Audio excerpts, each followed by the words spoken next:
Anything exciting happen this weekend or this week?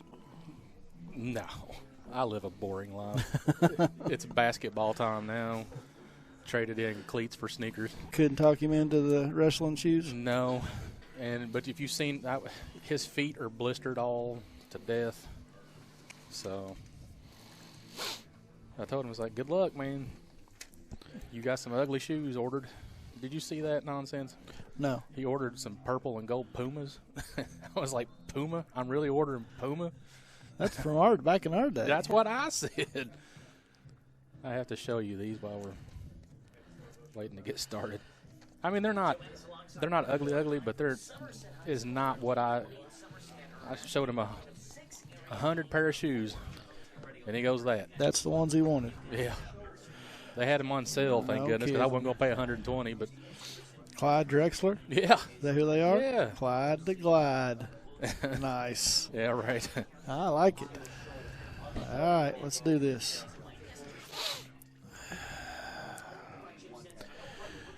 You ready?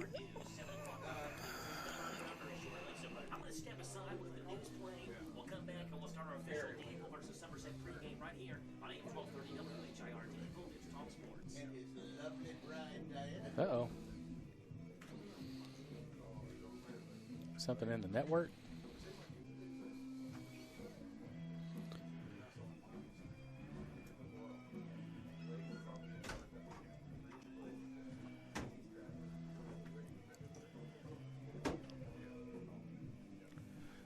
Ladies and gentlemen, welcome to Friday Night Football, brought to you by Lake Cumberland Sports. Proudly presented by Quick Care Walk-In Clinic and Don Franklin Family of Dealerships. Tonight's matchup between the Somerset Briar Jumpers and the visiting team, the Danville Admirals. Quick Care Walk-In Clinic says just walk in when you need us. Any sport, any season. Sports physicals at Quick Care are only $25. Don't make an appointment. Don't pay for an office visit. Don't sit around the waiting room for an hour. Quick Care gets you in and out of the hospital, and on the field for less.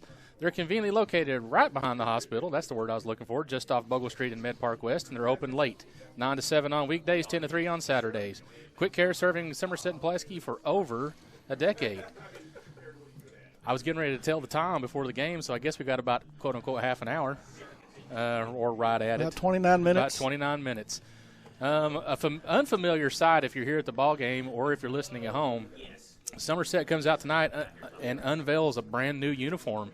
And I would dare say that there are some old Vanguard type people that are going to look out on the field and see they're going to call it a smoke gray, but it's a black uniform, for lack of a better term. It's a black and gold, and I'm going to tell you right now from a distance, those things look fantastic. They really do, and I'm telling you, I know the boys had no idea, Robert, until right before they were getting ready to come get dressed and get on the field. Coaching staff, the booster club here at Somerset, kept them under lock and key until tonight, break them out, and they come out and they do. They really, really look awesome. Yeah, I think so too, and it's going to be a big break from the traditional. Either if you've been following the Somerset program for a long time, you've seen an all white, an all purple, an all gold, and then a mixed match of some of those different colors. But I can't recall, and you've been around the program a lot longer than I have, I can't recall ever seeing anything outside of those traditional colors. Never. No, we've never had a black uniform as long as I've been around the program, and I can't imagine before then, because black, you just didn't have that alternative color scheme in your uniform system. So anyway, it's the talk of the pregame here. The boys are out on the field warming up right now. Danville, we welcome Danville back.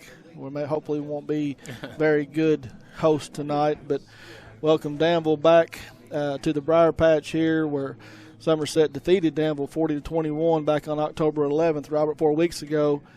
Somerset comes off that thrilling victory last week, 27-26, against the Corbin Redhounds.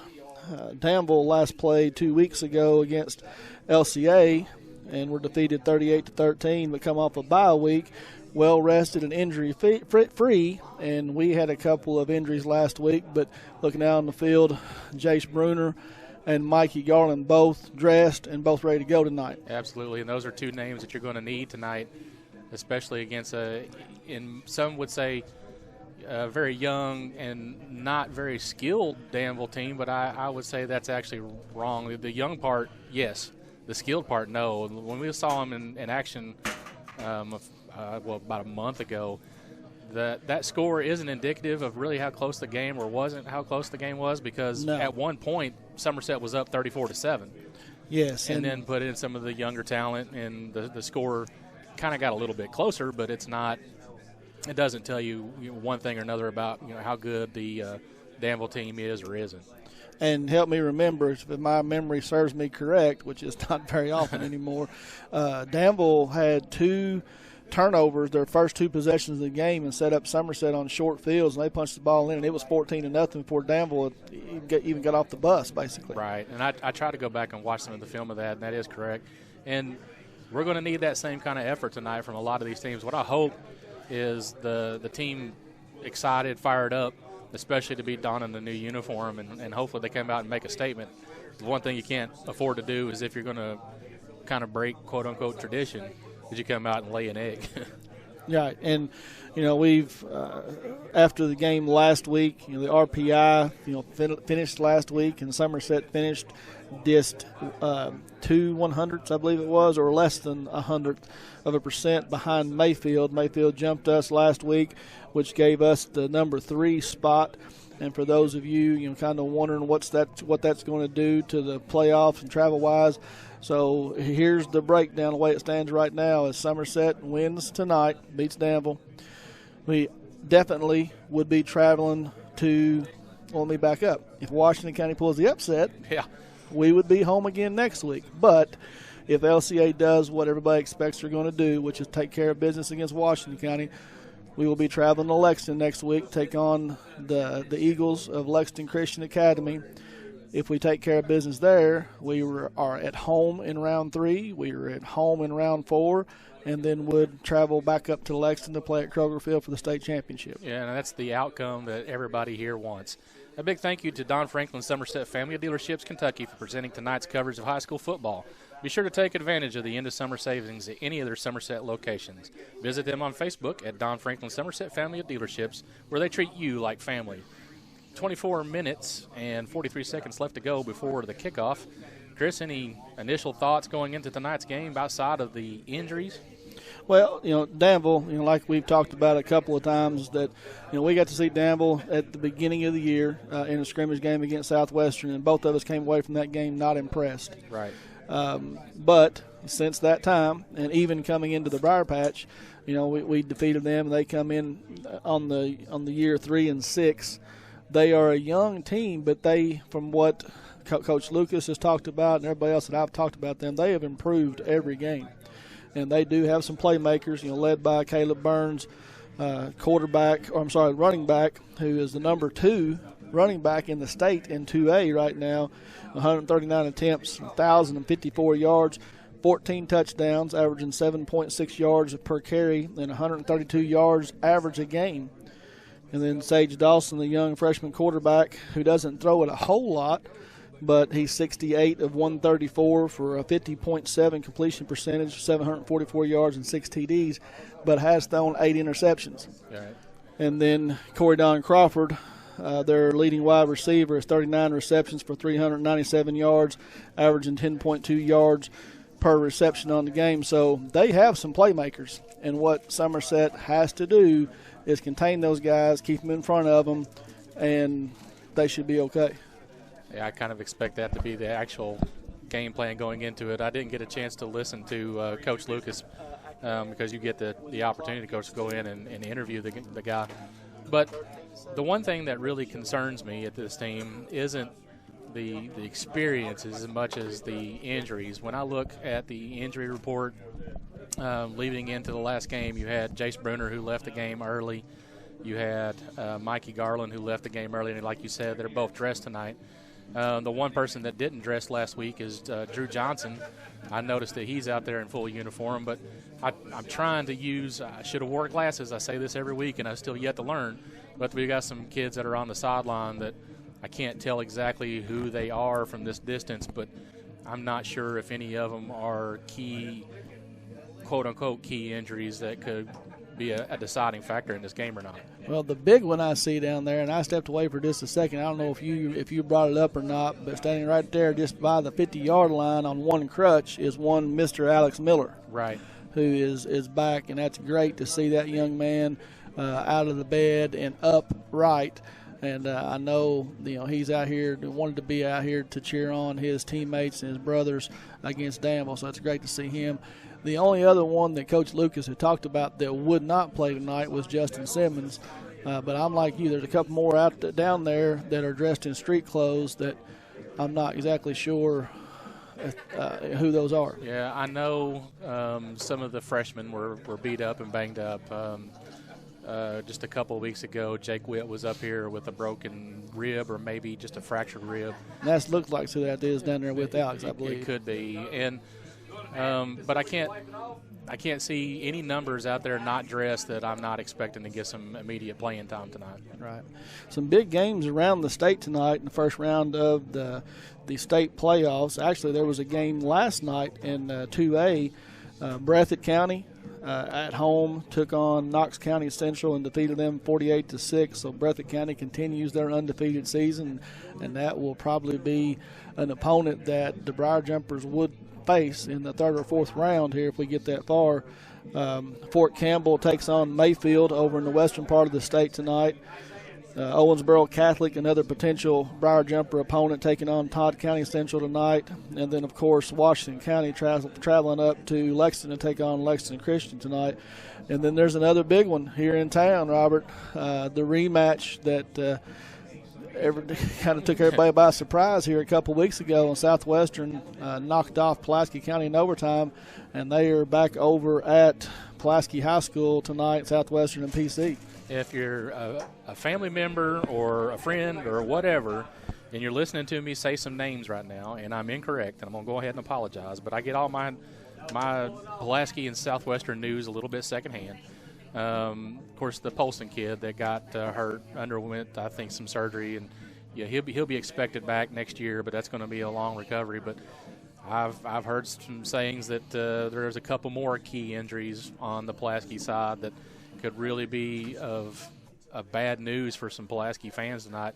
And you got to hope that those kids come out and play. I probably shouldn't mention too many names in case I'm wrong, but if that being the case, one, you just hope those kids heal up, and two, you hope that whichever team comes out and prevails tonight comes away as healthy as possible for a second-round matchup between, I think it's Whitley County and North Laurel, and much the same here. Whoever comes out of this game, Somerset hopefully, comes away with a zero injury or any extra injuries to add on to what they've already sustained. Yeah, that's something that is paramount in tonight's game. Is obviously you have to win this game, but secondly, you want to make sure that we come out of this thing as injury-free as possible, and we go into Lexington Christian next week at full health. But again, I don't want to get ahead of myself. We've got to take care of business here tonight. Danville would love nothing more but to come in and pull off what would most people would say was one of the biggest upsets in the state if they were to come in and knock off the Briar Jumpers here. So I know Coach Lucas has them prepared and ready, and we talked about not looking ahead to next week. And so if we come out of here, strike quick, strike early, get a lead, and get out of here without any injuries would be great. Ford Brothers Auctioneers wants to remind everybody to stay tuned to the conclusion of tonight's game for the Ford Brothers Auctioneers post-game show. At that point, we'll be given the defender of the game, sponsored by Modern Systems, and the offensive player of the game, sponsored by Somerset Community College. With 18 minutes and 10 seconds to go before kickoff, looking out on the fields, they're getting some last-minute preparation work before they actually break down into either going back into the field house, where I'm sure that's probably the place that most people are going to want to go on a cold night like tonight, but Danville may end up staying out on the field and getting their last-minute speech from the coach, and with the hopes that they could, like you said, come out here with an upset. Football weather, Robert. Football weather. Well, we've been blessed with great weather all season long. We haven't had anything that's been a real mess. Now, last week at Corbin, we had the cold. Yes. And we were in a press box that was none too warm. No. But we're spoiled tonight because the press box up here at Somerset is pretty nice and pretty warm and crowded with a lot of people like me who have a lot of hot air to spill. Well, like I said last week, I've told my son for as long as he could listen to me talk, which, I like to talk, that, you can never be over-prepared and not have enough stuff with you, and when it's cold or when it's nasty, this and that. And I broke my own rule last week, and I was not prepared for the cold. Tonight, I came over-prepared, and I may have to take off a few layers because, like I said, I was expecting the windows to be open and be out in the cold and this and that, and that's not the case. I expect some windows will probably get cracked before too long. Henderson Chiropractic, committed to relieving your pain using the true principles of chiropractic care. Their caring, helpful team strives for excellence through extraordinary service and patient education. Dr. Henderson provides chiropractic care for injuries that occur during sports, auto accidents, work-related activities, or just everyday wear and tear. The experience you need and the results you want, that's Henderson Chiropractic. I'm going to try to get some business in early because last week I was struggling to try to get all the business in late. I don't want to get caught making that same mistake twice. So with about 16 minutes to go before kickoff, we're getting ready to hear from Coach Lucas. One thing that I have failed to mention so far, and I was told to do this, if you looked on Facebook this week, you saw that both games were supposed to be video games tonight, both the Southwestern and Pulaski game and the Somerset Danville game. And due to some technical difficulties, which that's all I know, we are not going to be streaming the game live on video. We do apologize for that, but like any other time this year that's happened, you'll be able to go on Sunday night or usually by no later than Monday, and you can listen to Robert and I again talk about the game and see the video. Absolutely. And the one thing I'd like to mention, just to get that shameless plug in, since we talked about it last week before or in the halftime during Corbin game, the East Middlebriar Jumpers went up to Lexington and fell to a very good South Hopkins team who ended up playing for the state championship with LCA, and LCA coming out the victor.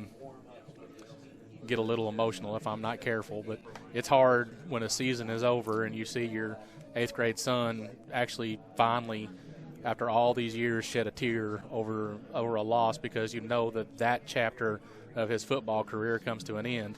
And everybody tells me that's nothing compared to what you're going to go through the last game of his senior year. No, sir, and I can tell you from experience, Robert, I've only had one, that had to do that last year, and that was one of the most emotional times for me. I got the opportunity to do it in both football and baseball, and it's not a fun time, but looking back on it, I mean, there's some great memories, and I know that you hate it, but you know that it's coming. Yeah, that's always just going to be part of it. So here in just a minute, again, we're going to remind everybody to stay tuned to the end of tonight's coverage for the naming of the players of the game on both offense and defense. So here in just a moment, we'll try to get everything together and get Coach Lucas on here in just about 30 seconds. Any other business you want to talk about or anything crazy before we break into Coach Lucas's show?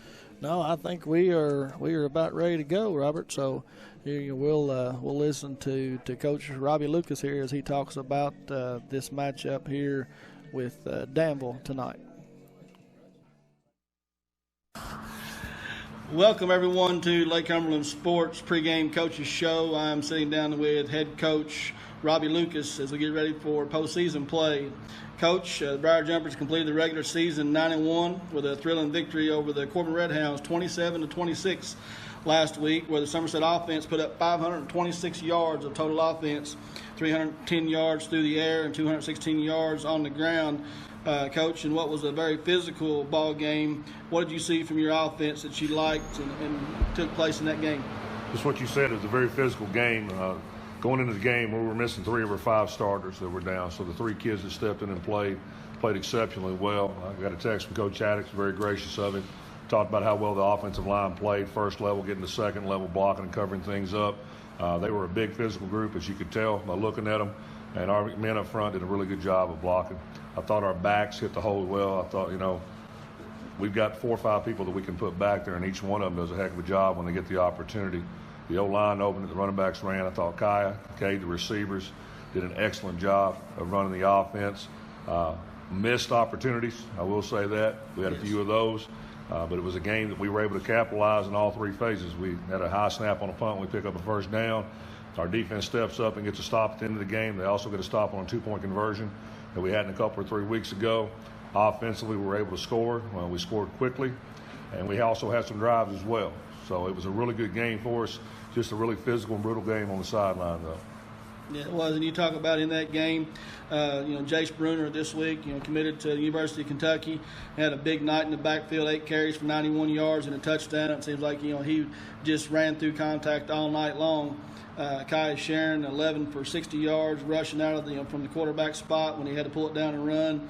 Cam Austin ran the ball 11 times for 45 yards. And Mikey Garland, Kay Grundy, and Gerard Smith each had a carry. And you talk about, the passing game between Kaya and Kay. Kay Grundy stepped up huge in that game, 10 catches for 212 yards for a touchdown. Jaden Gilmore had 3 for 31, and Mikey Garland, Ricky Gilmore, Cam Austin, and Jace Bruner also rounded out the receiving corps. But your defense stepped up in a big way. Had a turnover, had the potential for another turnover that got dropped there, but defense played really well Friday night also. Played very well. Tate Madden was man at Johnny on the spot. He picked up a couple, an interception and a fumble recovery that returned. Those 2 turnovers were wasted opportunities for us offensive, but our defense did a really good job of giving us the chance to score the ball. Was really happy with the way the secondary played. We had 1 blown coverage, but other than that, we did an excellent job of covering, which you were talking about commits. We're very proud of Jace committing. But Corbin has 2 kids. UK has offered 1, and Florida State and several others has offered the other. So our DB's covering those guys, and the pass rush that we were able to get up front. I thought the defense did an excellent job. I thought they played harder than they had played probably since the first half of the Danville game. We've here spurts, there spurt. But we've not played like we're capable of playing offensively or defensively since, in my opinion, the first half of the Danville game. Yes, sir. And you saw a lot more of that. You saw a lot more hats to the ball. You saw a lot more intensity. Which is what we're going to need to carry this thing through. Once again, this is Chris Staten with Lake Cumberland Sports, and I'm talking to head coach Robbie Lucas as we get season ready for what you worked for all year long, Coach, postseason play, and taking on a familiar foe here at the Briar Patch, the Danville Admirals here at William Clark Field in the first round of the state playoffs. Danville comes in 3-6 on the season, but definitely a team that can't be overlooked. What do you expect to see different from them in the rematch? You're going to see a team that's had 2 weeks to rest. You're going to see a team that's got back several offensive linemen and defensive linemen that are as healthy as they've been.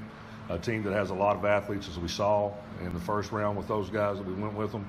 You're going to see a team that'll get after you, has good speed all over the place, a young quarter that when he gets hot can throw it, got good legs, he can run it. We are in for a heck of a first-round game. I don't care what anybody says about records or anything like that.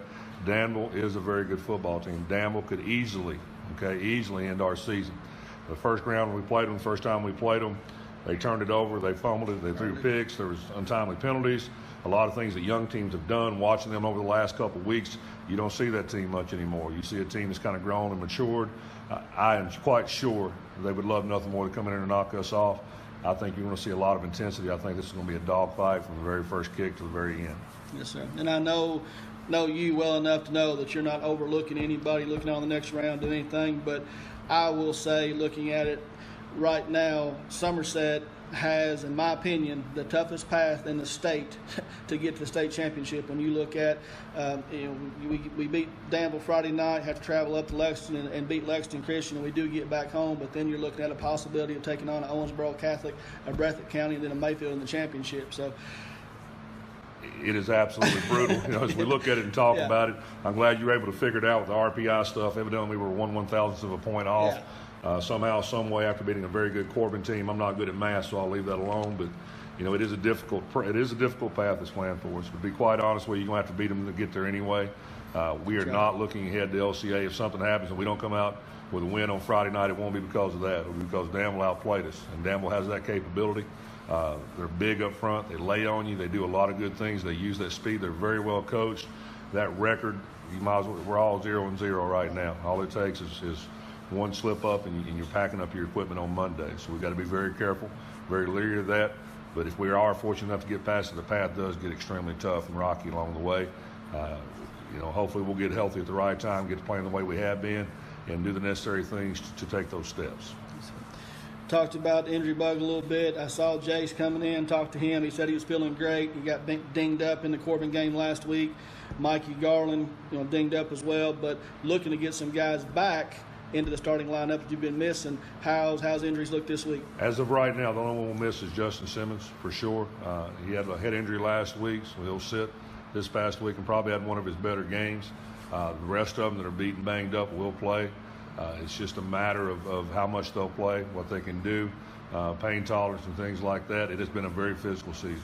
I don't mind telling you we've had a lot of work. Dr. Sims has been work from the first day, it seems like, to the last. There's always somebody looking for him and needing him.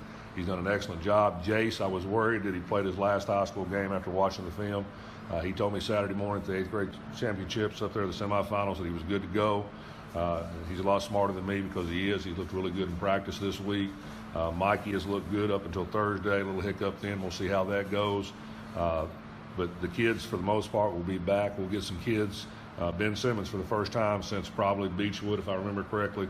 He'll get some reps, which is good for that young man, a senior that gets to come back and play. It was a vital part of what we were doing. So there's some good things happening, but there's also some small injuries and things like that. You may see some people in and out of the game. And I worry about the piecemeal part of it. I don't mind telling you. Anytime you take and put a different player in, that one of the 11, all it takes is one guy to be out of sync. So we've got to be very careful with that. But for the most part, our injuries, we're fairly healthy. And hopefully we'll go into Friday night healthy and come out Friday night healthy. Yes, sir. Coming in, I know there was several people that erroneously congratulated you on your 100th win last week. Hopefully we sit down here, we have the same conversation next week, and I can congratulate you on your 100th win next week. So everyone, please come out. First state playoff game of this year here at William Clark Field against the Danville Admirals this Friday night at 7:30. See you guys then. Thank you, Coach. Thanks, sir.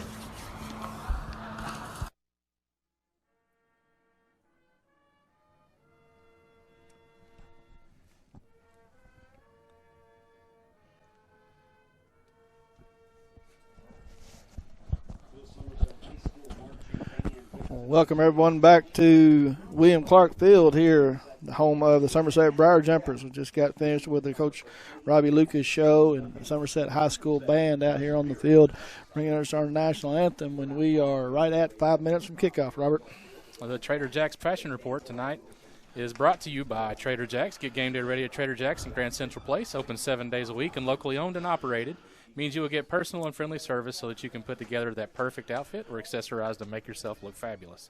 Check out the new fall fashions that are arriving daily. That's at Trader Jack's in Somerset.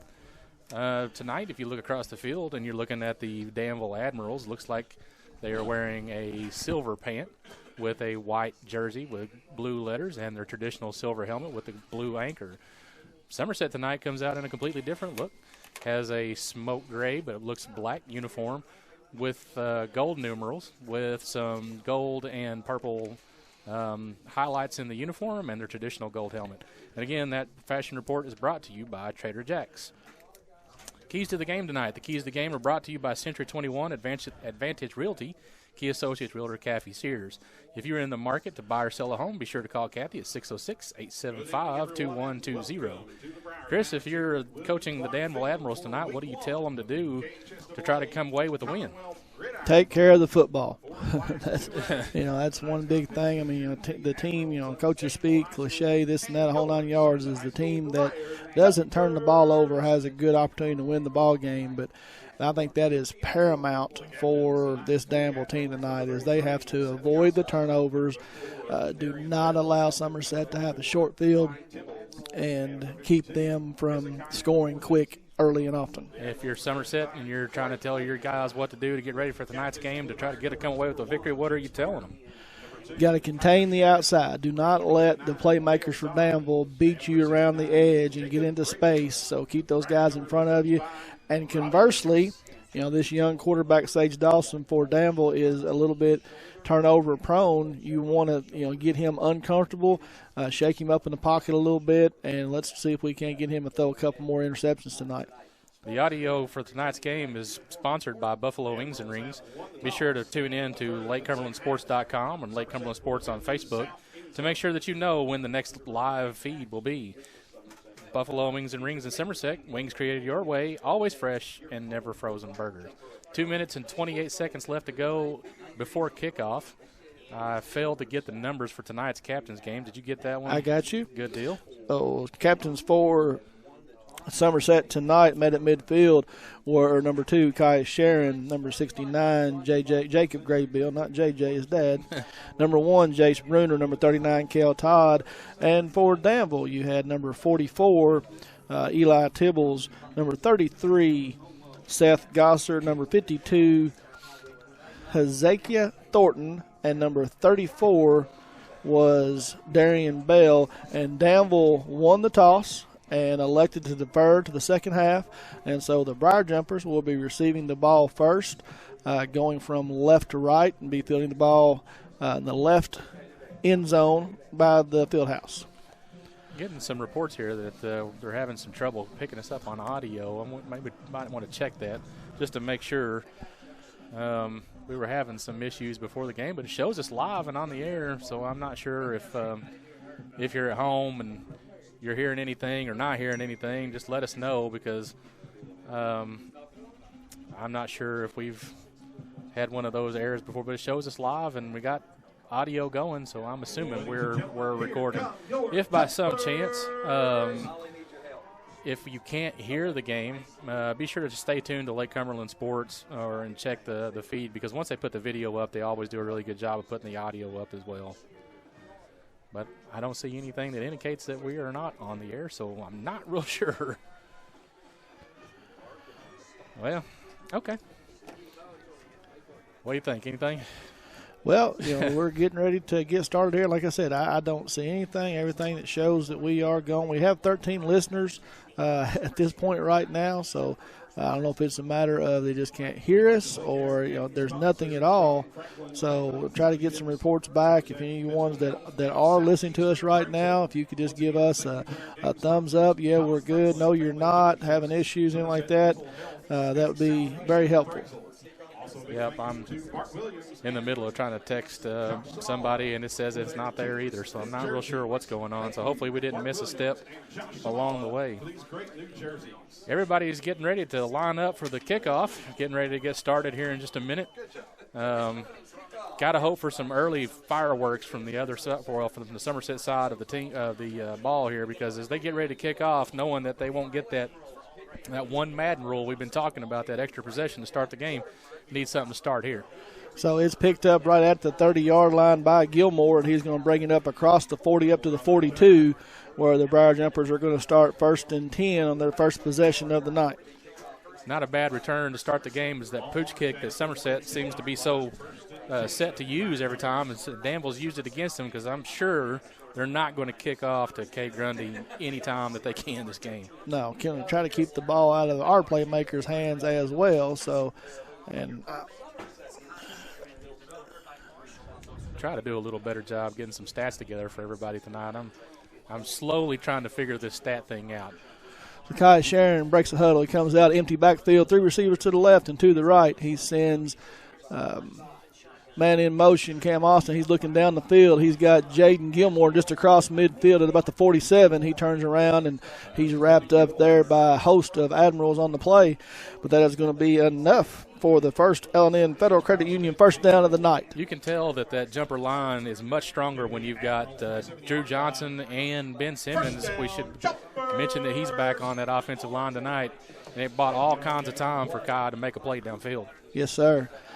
He was able to sit back here and go through his reads and pick up his second or third read on that. So, again, empty backfield. He's going to turn around and he's jet sweep to Cam Austin off the right side, and he's going to get ran out of bounds right at about the 46, 47, gain of 1 maybe on the play, right? Bring up 2nd and 9. Yeah, and that's going to be I got a couple of text messages through the week saying that I might be trying to be a little bit more critical of the team than I should be, but that becomes one of my sticklers, and I even kind of gave Cam a little bit of grief about that, to try to start busting everything between the tackles and not try to break everything to the outside.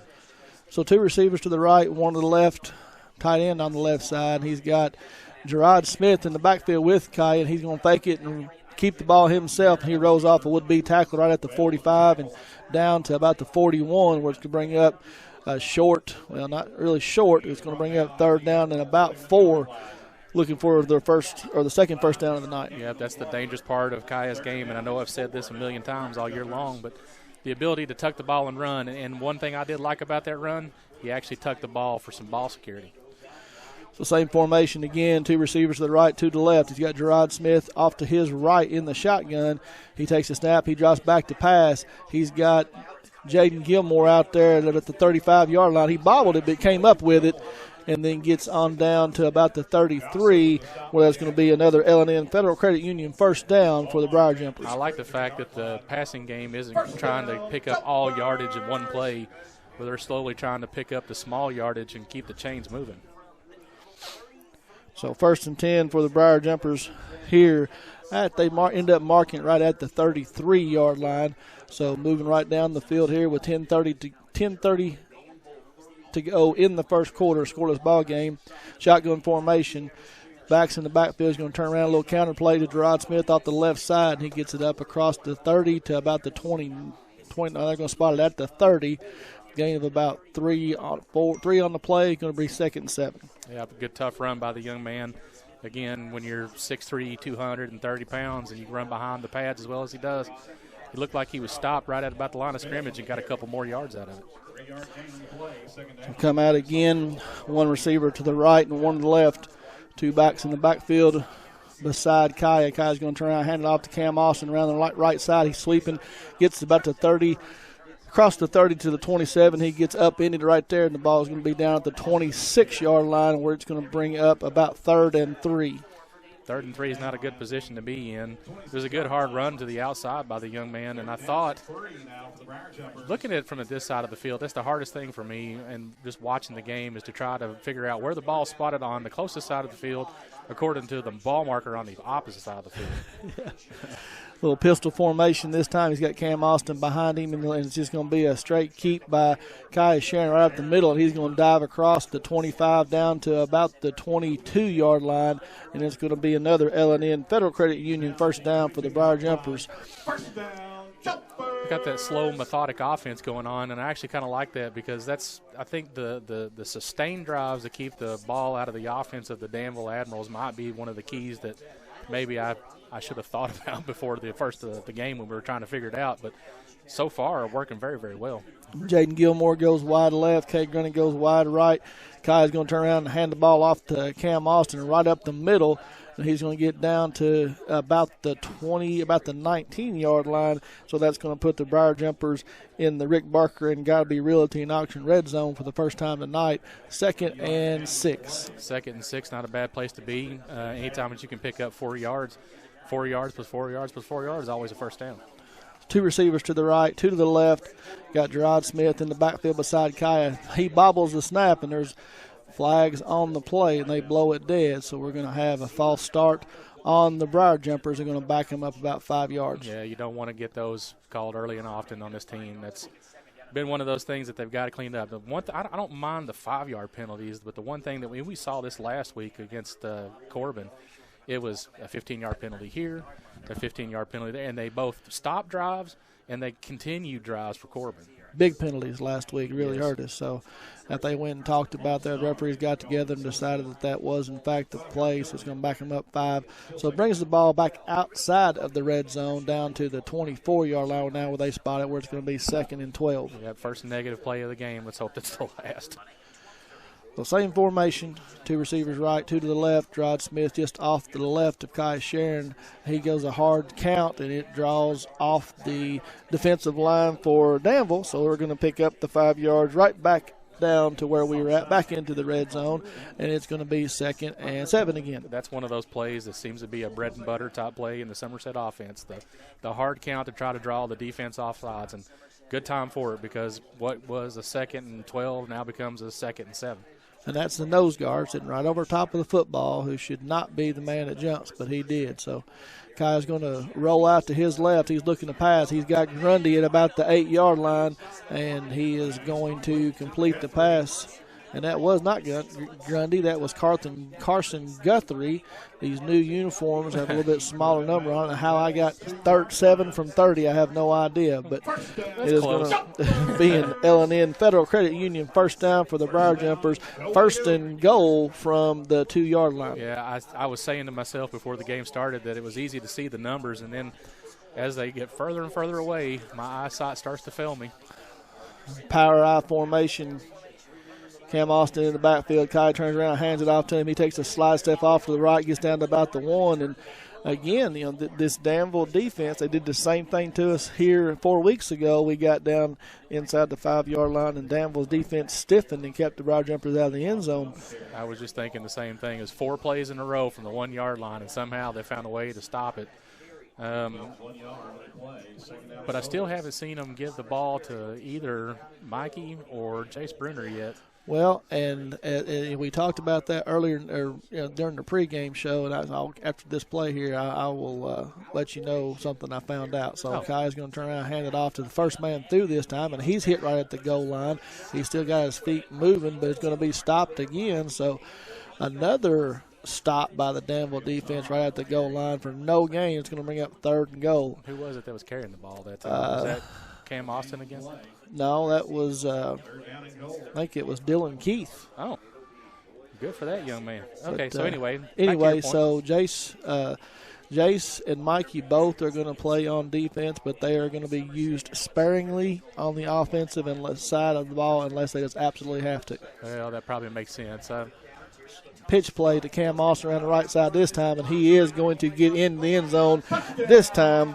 So on the 3rd attempt, it works. And for the Briar Jumpers, that is a Citizens National Bank touchdown, and the Briar Jumpers jump out the lead first. With 6 minutes and 55 seconds to go in the first quarter, they lead 6-0. You like that strong run, and you needed 1 yard. That 1 yard on that sweep play, and so far in the game, looks like he's had 5 attempts, but nothing more than 3 yards. But all you needed was 1, and he got it for a touchdown. Christian White is on to attempt the extra point for the Briar Jumpers, and the ball is up, and it is good.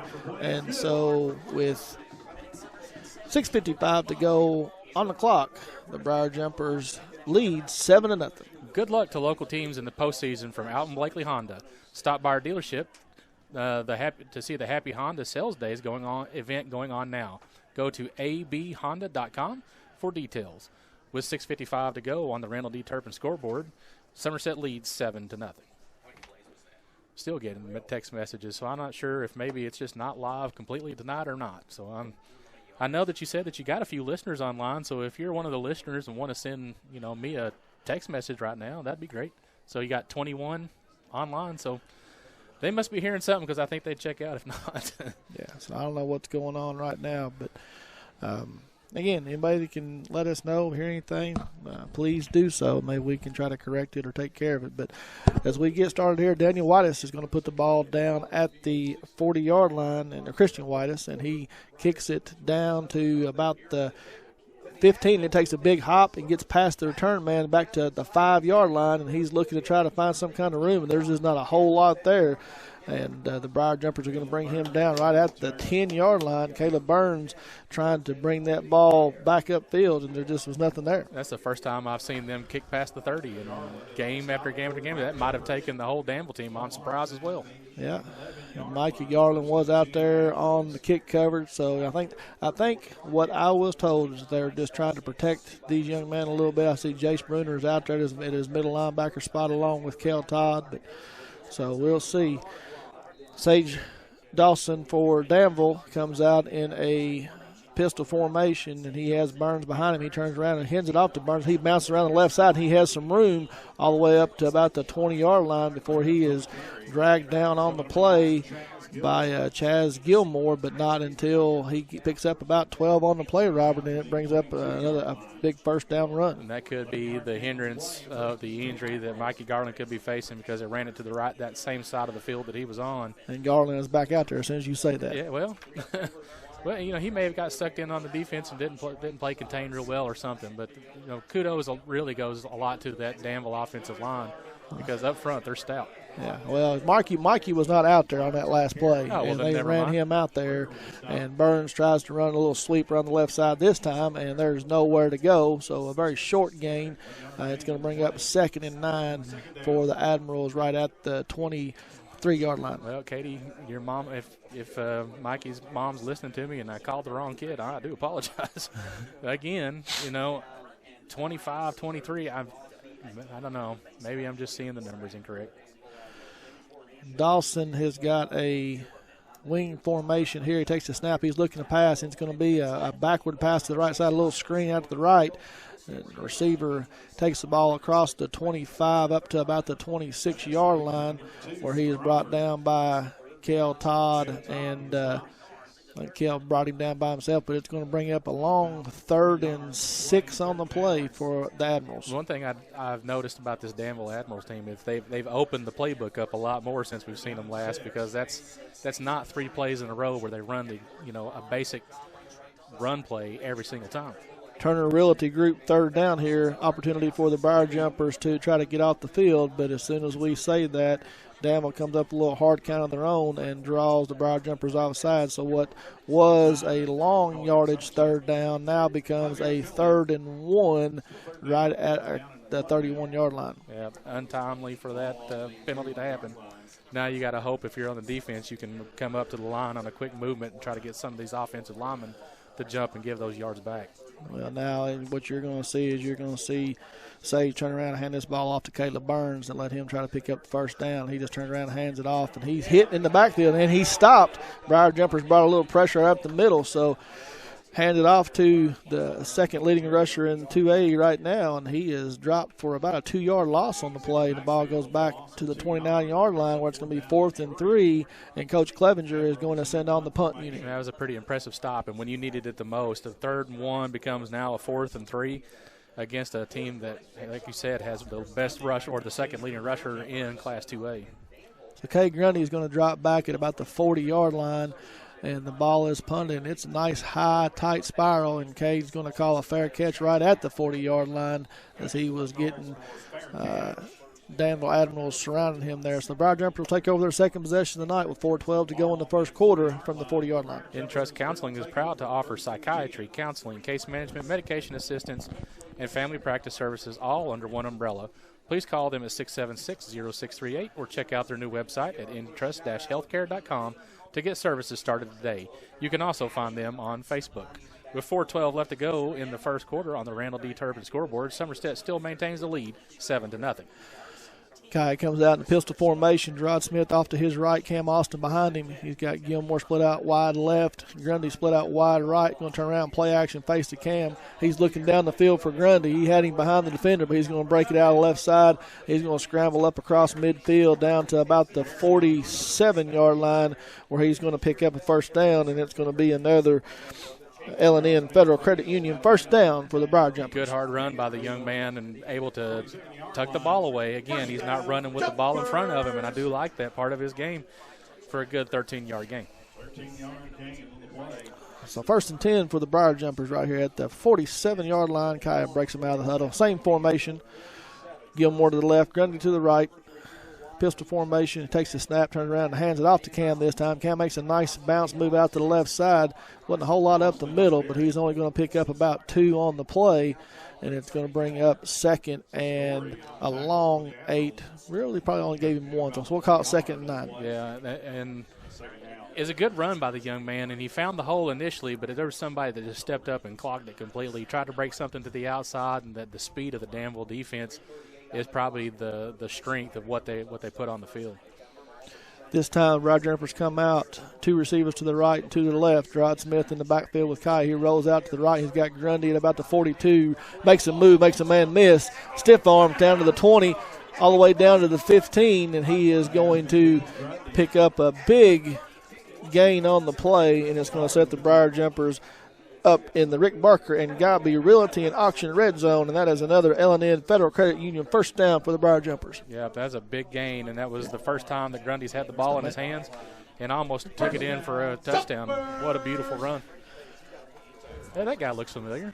Yeah, that's a little surprise here. I didn't know Chance was coming over to the game tonight, and he showed up, so that is great. So 1st and 10 here for the Briar Jumpers. Kai Sharon looking to take the snap. He drops back. He's looking to pass. He's got some time. He just throws it out here in the flat to Cam Austin. He makes a spin move, makes a man miss at about the 14. Gets all the way down across the 10 down to about the 7-yard line where it's going to be 2nd and about 5 for the 2nd and 4 for the Briar Jumpers from the 7-yard line. That's my favorite part of Cam Austin's game, is be able to leak out of the backfield for a 7-yard gain and to keep the clock moving and then keep the offense on the field, trying to make another drive for another score. All right, so 2 minutes and 36 seconds and clock running. Kai takes the snap and he rolls out, hands the ball off to Cam Austin on a sweep play, and he gets tracked down from the backside. Going to lose about 1 on the play, where it's going to bring up 3rd and 5 just at about the 9-yard line.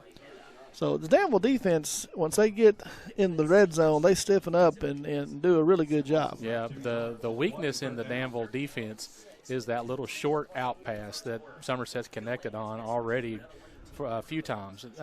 And the big part of their gains have all been come after that yak yardage, the yards after catch, and that's where they've just been picking this defense apart. So just under 2 minutes to go in the first quarter. Kai's got 2 receivers to the right and 2 to the left. Takes a snap. He rolls out to the right. He's looking to throw. He's got Grundy right at about the 5-yard line down to about the 4-yard line, where it's going to be real close to first down yardage, but going to be just a little bit short. It's going to bring up 4th and 1 from right at the 4-yard line. Coach Lucas is taking a look, deciding whether or not if he's going to kick the field goal, and he sends Kaya back out on the field, so they're going to go for it here on 4th and 1, and Mikey Garland checks into the game. That's what I was just looking for, to see if Mikey or Jace come in for that tough yardage, that tough 1 yard that seems to be so hard to get against this Danville defense. Little wing formation to the right. Gerard Smith lines up the right side. Garland right behind him, and it's a good snap, but Kaya throws it away. He's looking for somebody down the field. He's looking to throw. He scrambles, and he just runs out of bounds.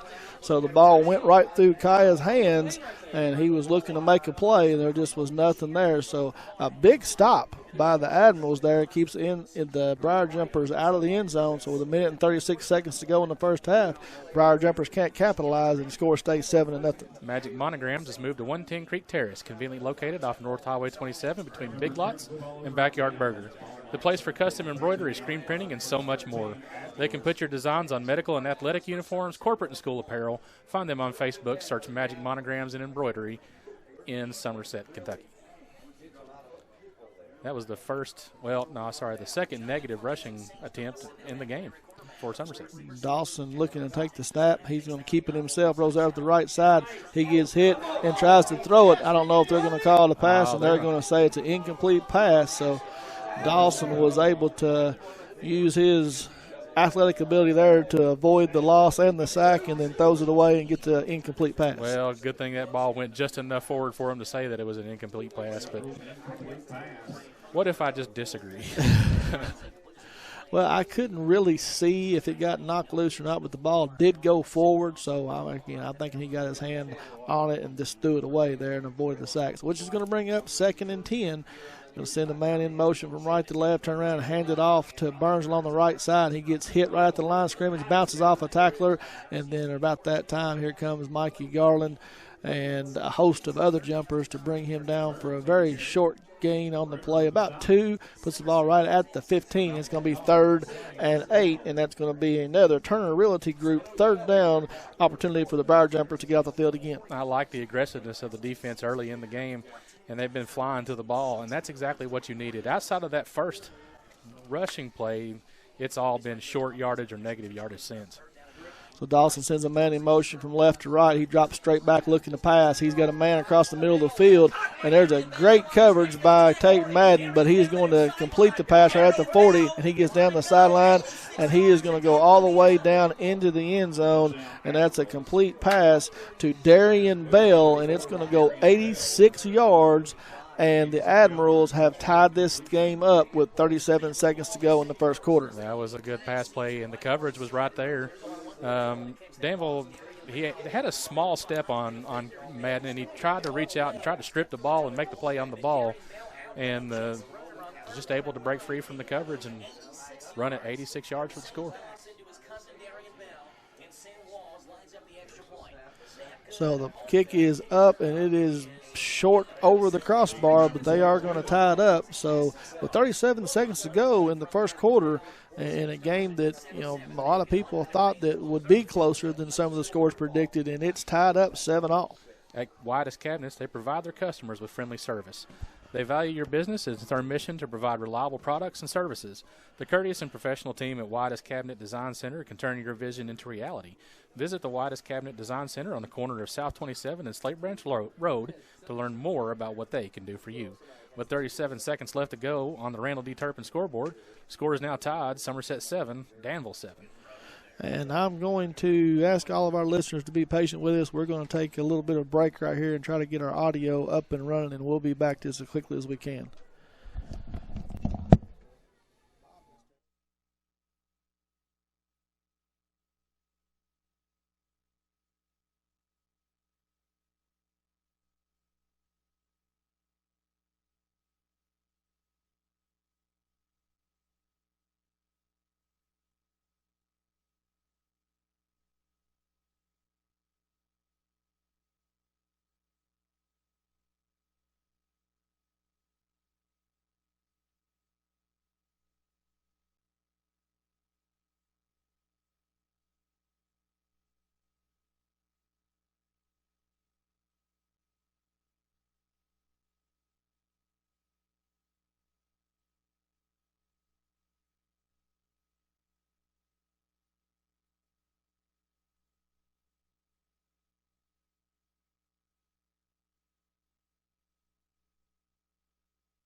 All right, we're going to try to go live again.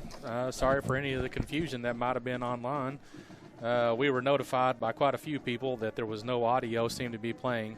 About the only thing that you missed was the kickoff that was fielded by a young man out there on the field. Fell on the ball, and a late hit came in and no flag. The young man was able to walk off the field on his own power, so that's always good. At that point, the The first quarter came to an end, and the score remains Somerset 7, Danville 7. Well, let's hope that we get back on the air at this point. Yeah, it would be kind of disappointing for those of you that have tried to join us tonight and listen to the Danville Admirals and the Somerset Briar Jumpers in the first round of the state playoffs, and you can't listen to us. So hopefully we've restarted everything, and we are up and running again and should be able to hear things. So if you're out there and you're trying to listen to us, and right now we have 0 listeners, so we'll see what happens. Well, we started with 20 at one point. I'm not sure if it's an internet issue or what. Okay, now we're back. So we have the Briar Jumpers come out. 2 receivers to the right, 2 to the left. He's got Gerard Smith just off to the left side. He's going to throw it over to Kay Grundy, and he is going to not get a hold of it and bounce it to Kay right at the 20, about the 27-yard line. And it's going to bring up 3rd and 7 for the Briar Jumpers. That was the first incompletion of the game for Kaya. The ball was just thrown a little low and basically uncatchable. So we get the thumbs up, so now we're live. That's good. So we are back. So actually, again, we talked about not being the video game of the week this week because we had some technical difficulties, and apparently that was more so than what we even thought. So 3rd and 7 here for the Briar Jumpers. Kaya takes the snap. He sprints out to the right. He's looking to throw. Sees a seam. Runs right up the middle. He's hit, and the ball is on the ground, and carrying that ball out like a loaf of bread, Robert, and it's bit him tonight, and the ball comes out, and Danville is going to recover the first turnover of the night. They're going to take over on the 30-yard line. Yep, you don't want to see that happen. And I was just been bragging on the kid. He gained about 3 yards, 3 hard yards, held the ball out, and after the first couple of rushes he had, he tucked the ball away pretty well, but that's just the one thing that we've said over and over and over again all year this year, that's been a problem.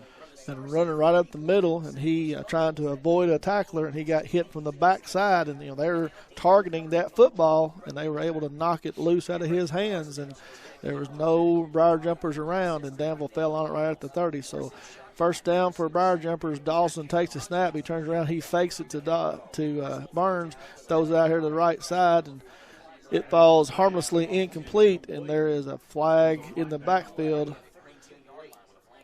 waiting for the white hat. Holding call. Holding on Danville, so it's going to back them up 10 yards from the spot of the foul, and will be 1st and about 20 for Danville. That's always a tough one for me if I was a coach to make a call on, because I don't know if with a no yardage gain on the play, if I would have just settled for the 2nd and 10 or gave him the replay the down with 20 yards.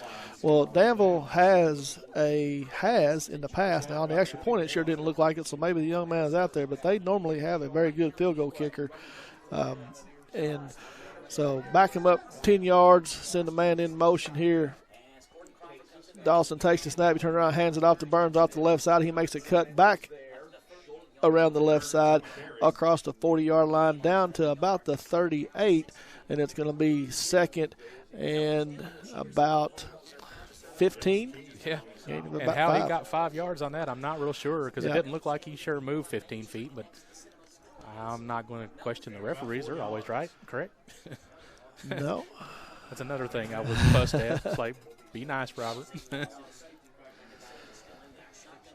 So Dawson has Burns in the backfield with him, 3 receivers to the right side, sends a man in motion from right to left, takes a snap, he fakes the pitch, he's looking back to pass, he's under pressure, and there's another flag in the play. The ball falls incomplete at the 30-yard line, and this time, Robert, you may see Coach Lucas decline this one, but there was definitely a hold coming off the left side there, and it is holding against Danville.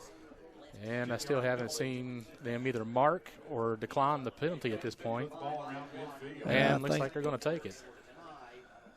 Maybe? No, they did decline it. So, a good decision by Coach Lucas there. It's going to be 3rd and about 15 for Danville right at the 38-yard line. So big opportunity here. Turner Realty Group, third down opportunity for the Briar Jumpers to, after that turnover, not to give up anything here and get the ball back for their offense. Yeah, it's something that they need to do, especially after a turnover on our side. Dawson takes a snap. He's looking to pass.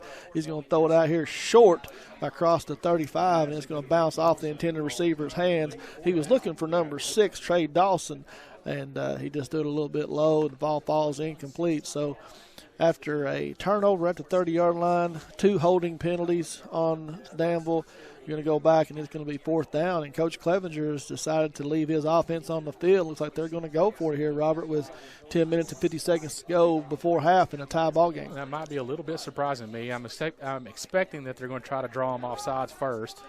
And then maybe it's going to be a quick kick right here, maybe. Oh, okay. Yeah, and that's exactly what it was. And it's going to get all the way down and roll into the end zone. So Burns stepped back there, or actually, he looked to just try to get rid of it without giving K. Grundy an opportunity to run it back, and he kicks it in the end zone. The Briar Jumpers will take over at the 20-yard line. Wait times are short at Quick Care Walk-In Clinic. They're focused on service, and they staff the clinic to reduce time spent in the weight room. Quick Care has lab and x-ray equipment right there in the clinic, which is another great time saver. The clinic is open and waiting for you from 9 a.m. to 7 p.m. on weekdays, 10 to 3 on Saturday. Of course, no appointment is necessary. Just walk in when you need us. Quick Care behind the hospital in Med Park West. 10 minutes and 48 seconds left to go in the second quarter. The score remains tied 7-7. The Briar Jumpers break the huddle, and Kaya having to direct a little traffic and tell people where to go here, but they end up coming out. 3 receivers to the right. Gilmore split to the left. Grundy started in the backfield and goes in motion.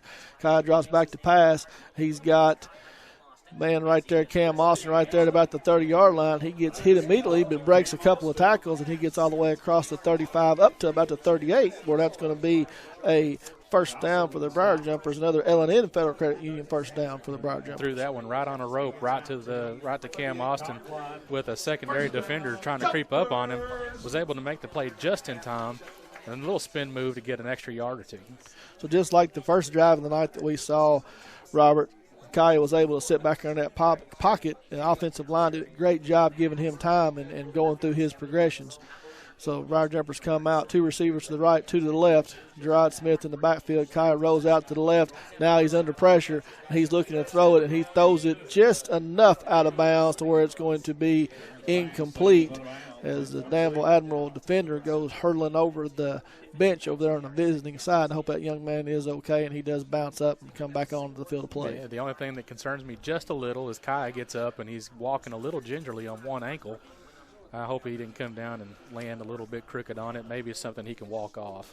So just after one play where I said he had plenty of time, that time he's under pressure and has to try to avoid the sack, and he does get rid of it. So 2nd and 10 for the Briar Jumpers here. 2 backs in the backfield. Kaya takes a snap, little counter play to Cam Austin off the right side. He makes one man miss, gets across the 40 up to about the 44-yard line, where it's going to be a gain of about 5 on the play, and it's going to be 3rd and 5 with just under 10 minutes to go before half. Yeah, it was a good hard run by the young man. And again, that was one of those that he broke right up the middle with that short little misdirection play. That short pause was just enough to open up a hole and give him an opportunity to get 6 yards. So Gerard Smith just to the left of Kaya in the backfield. 2 receivers split to the left, 2 to the right. Kaya takes a snap, drops straight back to pass. He's got Carson Guthrie right there at the 50-yard line, which is going to be just across the 50 to the 49, which is going to be enough for the first down, and that's going to be another L&N Federal Credit Union first down for the Briar Jumpers. That was a great catch by the young man to be able to catch that one on the fall, and Kaya put it right in a spot where only he was going to make a play on it for sure. Yeah, that was a good throw. Where exactly what you said. Either his man was going to catch or nobody was. Yeah. So Gerard Smith just off to the right side of Kaya from the left hash. 2 receivers to the left, 2 to the right. Takes a snap, drops straight back to pass again. He's got Cam Austin right at the 30, down to the 20, across the 10, and he is into the end zone for a Citizens National Bank touchdown for the Briar Jumpers with 9 minutes and 8 seconds to go in the second half. About a 49-yard pass play from Kaya Sharon to Cam Austin, and the Briar Jumpers extend their lead 13-7, pending the extra point. Yeah, that was the play that they needed. It was the one big play. The only other play that they've had for any kind of yardage was a short pass to K. Grundy that broke for 37 yards, so 49 yards being the big play of the night. Christian White is on to attempt the point after a hold by Williams. Here's a snap. It's a high snap, but he gets down, and Christian puts it up, and it is through. So with 9 minutes and 8 seconds to go before halftime, Briar Jumpers avoid disaster after the turnover, get the ball back and take it down and score and lead 14-7. A big thank you to Don Franklin, Somerset Family Dealerships, Kentucky, for presenting tonight's coverage of high school football. Be sure to take advantage of the end of summer savings at any of their Somerset locations. Visit them on Facebook at Don Franklin Somerset Family Dealerships. They treat you like family. With 9 minutes and 8 seconds left to go on the Randall D. Turpin scoreboard, Somerset retakes the lead, 14-7.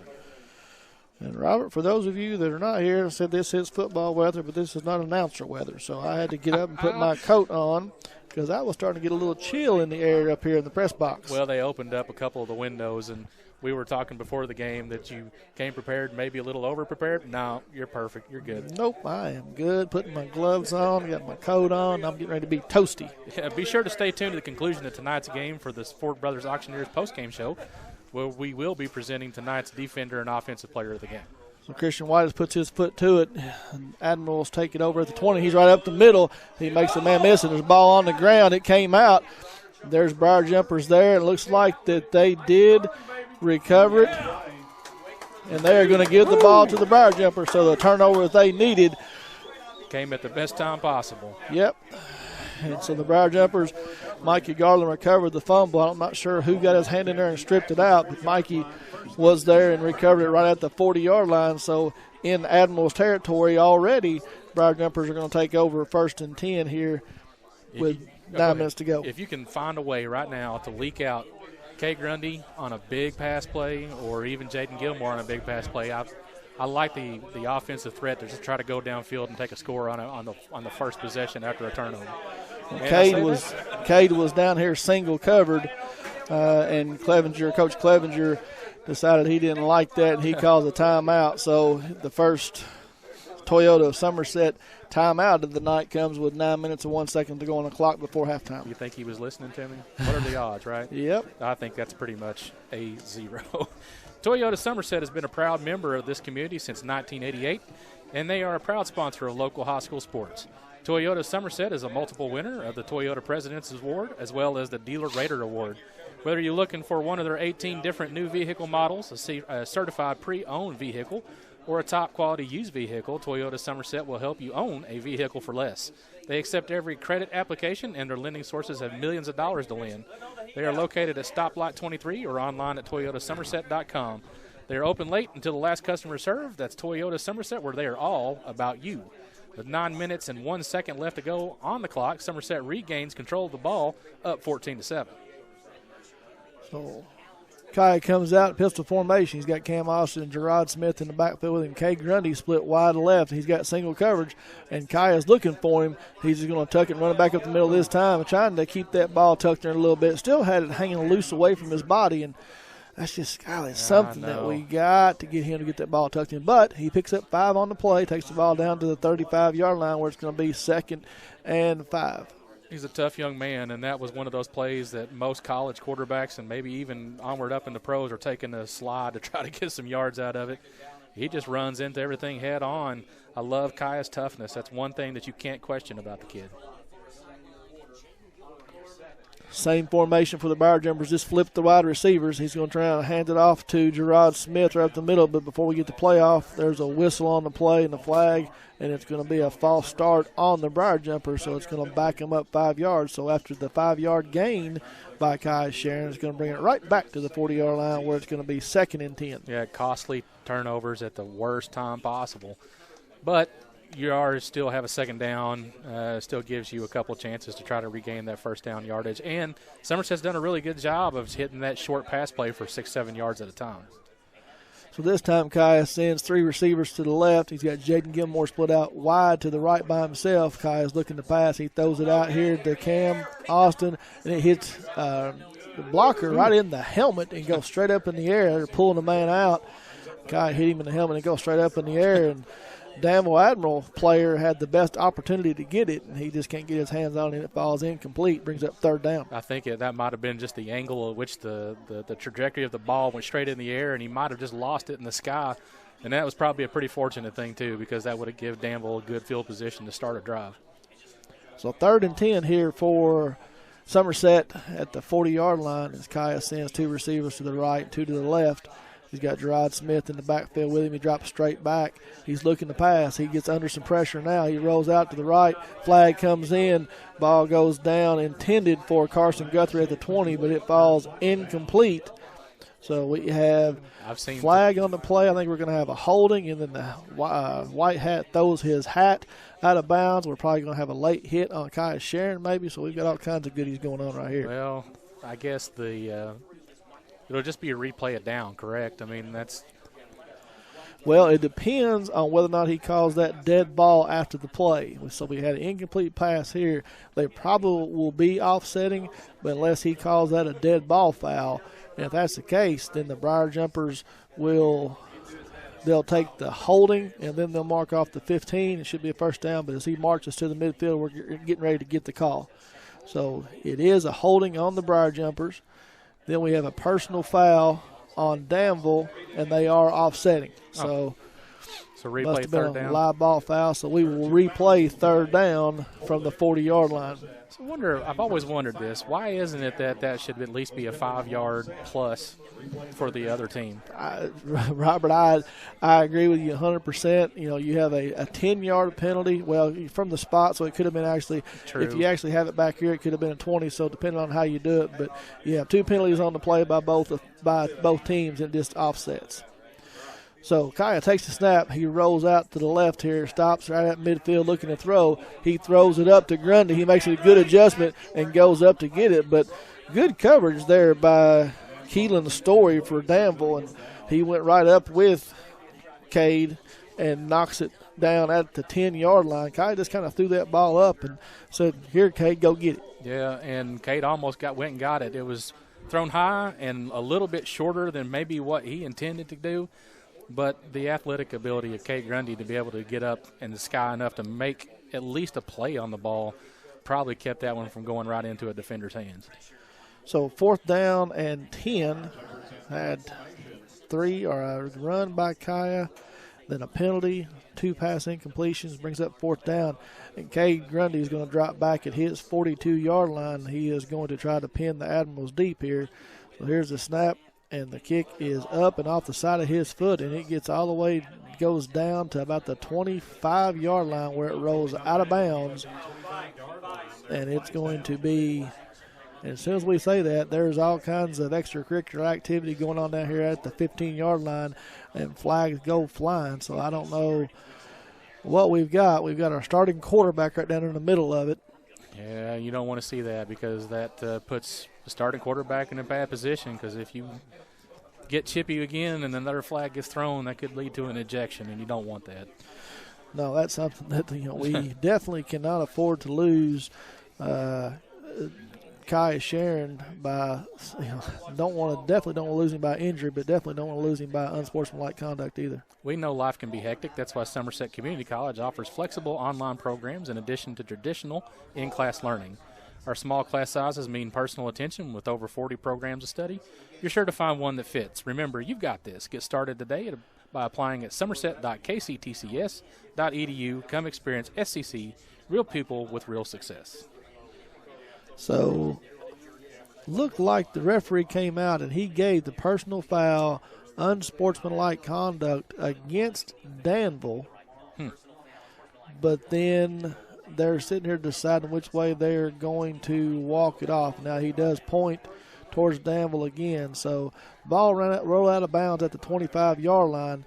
But we are going to have the unsportsmanlike conduct against Danville, and it's going to walk the ball all the way down to the 12-yard line where they are going to start their possession 1st and 10. That could be a costly penalty. And right now, if you're Somerset and you can hold them in the red zone, well, not your red zone, but if you can hold them this deep into the field, it gives you great starting position for your next drive. But Dawson breaks a huddle. He's got Burns just off to his left, 2 receivers to the right. He sends Cordion Crawford in motion, and there is a flag on the play, and it's going to be a false start on the Admiral. So what started out as not horrible field position at the 25 after an unsportsmanlike conduct penalty and a false start, it's going to put the ball all the way down inside the 10, down to the 7, where they're going to start 1st and 15. Yeah, that Somerset defense is trying to play really aggressive and try to get everybody off sides. But you just can't afford to give up a big running play right here. Hands it off to Burns as he stutter steps across the 10, up across to about the 12-yard line. He's going to pick up some of the penalty yards back, +1, and it's going to be 2nd and 9 right at the 13. Again, that comes into it looked like a pretty fair spot, or maybe too fair of a spot, because it looked like he was down about 2 yards onto the play, but maybe that's just the sight line that I've got. Same formation, sends Crawford in motion, takes a snap. He drops back looking to pass. He's got a man up the middle of the field. He just barely overthrows him. Brandon Jones was in coverage, and he was looking for big number 34, Darian Bell, right up the seam again, who caught the big touchdown pass early, Robert. He just overthrew him just a little bit, or that could have been a big play. That would have been a huge play, and it was just the timing was right, and the pass was just 2 yards overthrown. Otherwise, that may still be running at this point. So this time, Dawson sends 3 receivers to the right, 1 to the left. He's got Burns in the backfield, takes a snap. He's looking to pass. He's under a little bit of pressure. He scrambles out. He gets hit right there at the 15. The ball comes out. I'm not sure who made that big hit right there, but yep, Somerset retains the ball. So they do. Big hit right there. The Briar Jumpers are going to take over. It looked like that was number 52 for the Briar Jumpers that made the hit right there. Is that Tyler Harvey coming from his nose guard spot? He puts the big hit on Dawson, knocks the ball loose, and the Briar Jumpers are going to take over 1st and 10 already inside the red zone down at the 16-yard line. The 16-yard line, you can't ask for too much better field position to start another drive with 6 minutes and 49 seconds left to go in the half. It's Somerset 14 and Danville 7. Sakai got 2 receivers to the right, 1 to the left. He takes a snap. He fakes it to Smith up the middle, runs around the right sideline. He gets down to about the 10 where he is pushed out of bounds, and it's going to bring up 2nd and about 4 for Somerset as they try to extend their lead, leading by 7 right now. Please tell me I'm not the only one between us that bought the fake and was watching Gerard Smith and missed the rest of it. Well, I called it out. I was watching. I was like, well, wow, no. 2 receivers wide each side. He turns around and hands it off to Cam Austin. He makes a spin move, hit right in the backfield. Going to lose about 2 on the play route. It's going to bring it back outside the 10 down to 11, where it's going to be 3rd and about 5 on the play. So, again, this Admiral defense down inside the red zone doing a great job of keeping Somerset out of the end zone. Yeah, and Somerset just needs to go back to what's been working right here. It's 3rd and 5, and Danville will give you a lot of pressure up front and a lot of pressure in the middle, so these short little out routes and stuff are wide open. I just need to connect to one. Kai drops back, and he throws it down to Gilmore at about the 5, and it sure looked like it bounced to me, but they're going to say that Gilmore got his hands underneath of it and going to give him the completion right at the 5-yard line, so that's going to be an L&N Federal Credit Union first down for the Briar Jumpers. It's nice when one call goes our way, right? Yeah. I think that kind of happened maybe at the Hazard game as well. So we have a stoppage in play here, though. I don't know what. Are they discussing the play? I don't know what they're doing here. They've stopped the play here, stopped the clock, and the referees have come over here to talk to Coach Lucas for about something. I think he's going to get on a headset, and he's wanting to maybe talk to somebody up here in the booth. I don't know what's going on, to be honest with you, Robert. Since 1920, Citizens National Bank has been located on Fountain Square in downtown Somerset, and this has been their home for nearly 100 years. Lots of their customers live and work here. Over half of the bank's team, 72 employees to be exact, work downtown. And now more than ever, Citizens National Bank is excited to be part of the downtown community. They love downtown Somerset and are here to stay. Citizens National Bank, moving forward, moving together. Member FDIC. Still unsure what the play stoppage was for. I never did see a signal. No, I never saw anything. But as we get started here, 5:59, trying to get the kids away from the field. So Kaya looking to take a snap. He rolls out right, hands the ball off to Cam Austin on a little sprint, and he's going to fight his way down to about the one. I'm going to say he got stopped right there at the 1 yard line. I thought he got in, but they're going to say he's down. So 2nd and goal from the 1 yard line. Yep, it would have been nice for him to take another running touchdown in. If you're going to get 4 yards the hard way, you sure got it the hard way. And maybe I guess the knee did bounce a little bit before. I mean, they see the ball and the knee much better than I can from this distance.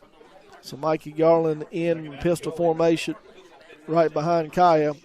One receiver right, one to the left, turns around, hands it off to Mikey. He just lowers his head, and he gets in the end zone for another Citizens National Bank touchdown for the Briar Jumpers with 5 minutes and 25 seconds to go before the half. They extend their lead 20-7, pending the extra point. And if you're going to give it to anybody, give it to the workhorse, and he gets in almost every single time.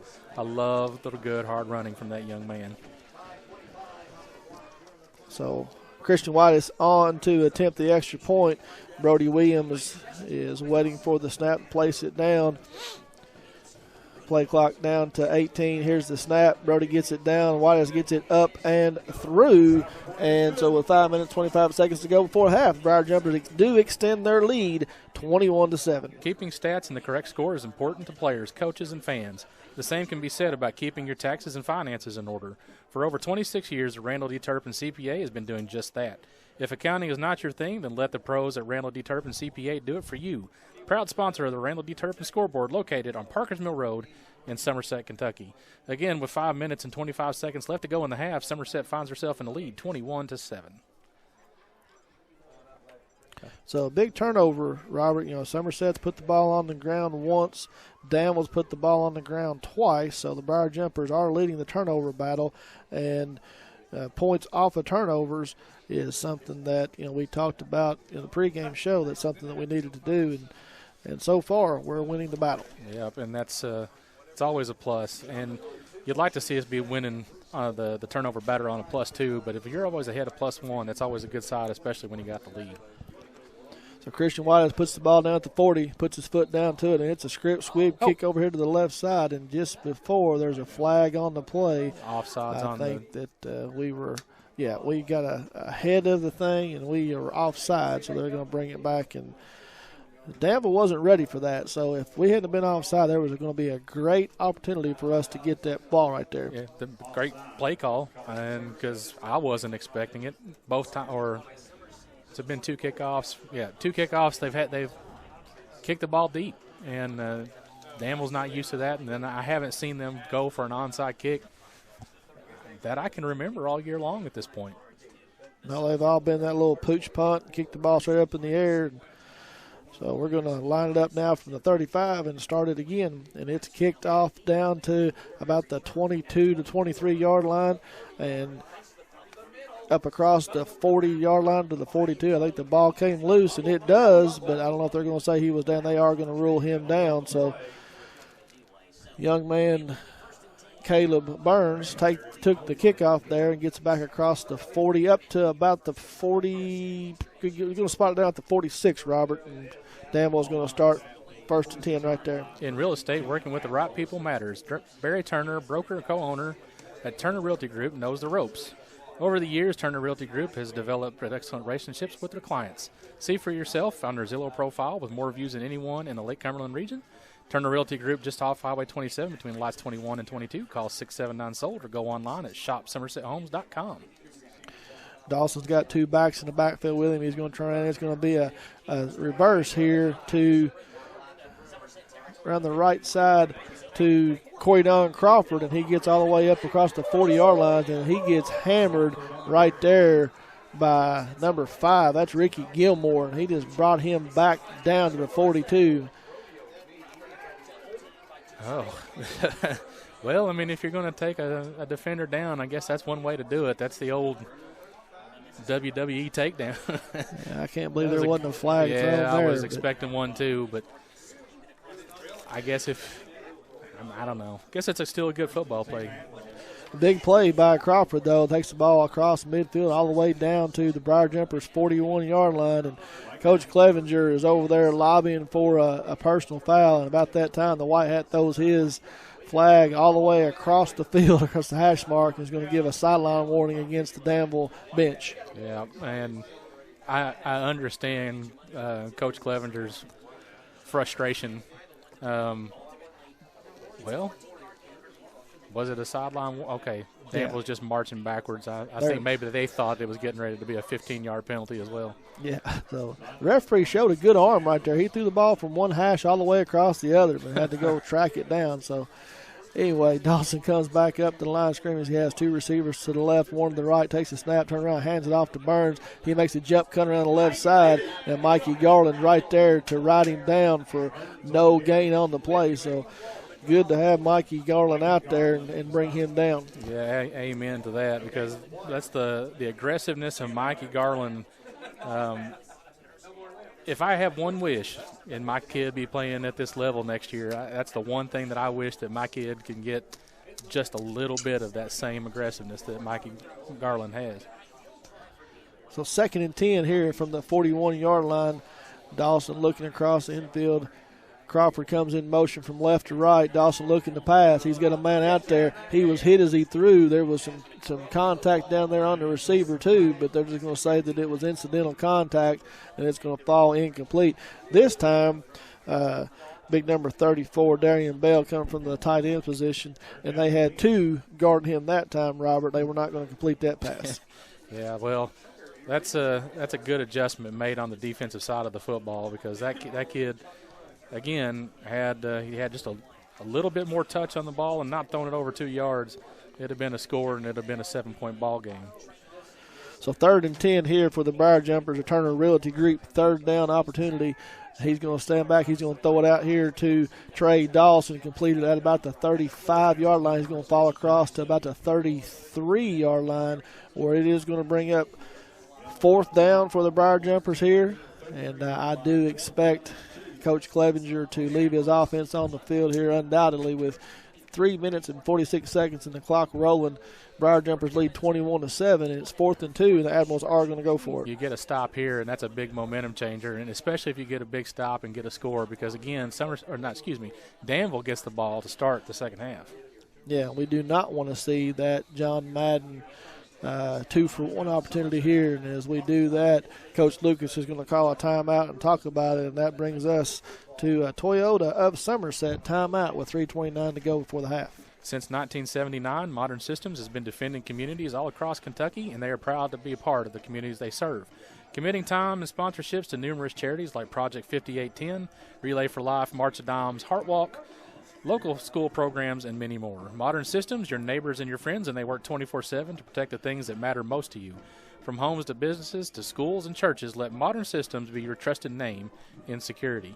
With 3 minutes and 29 seconds left to go in the first half, Somerset leads 21-7 on a 4th down play that could keep the clock extended for Danville.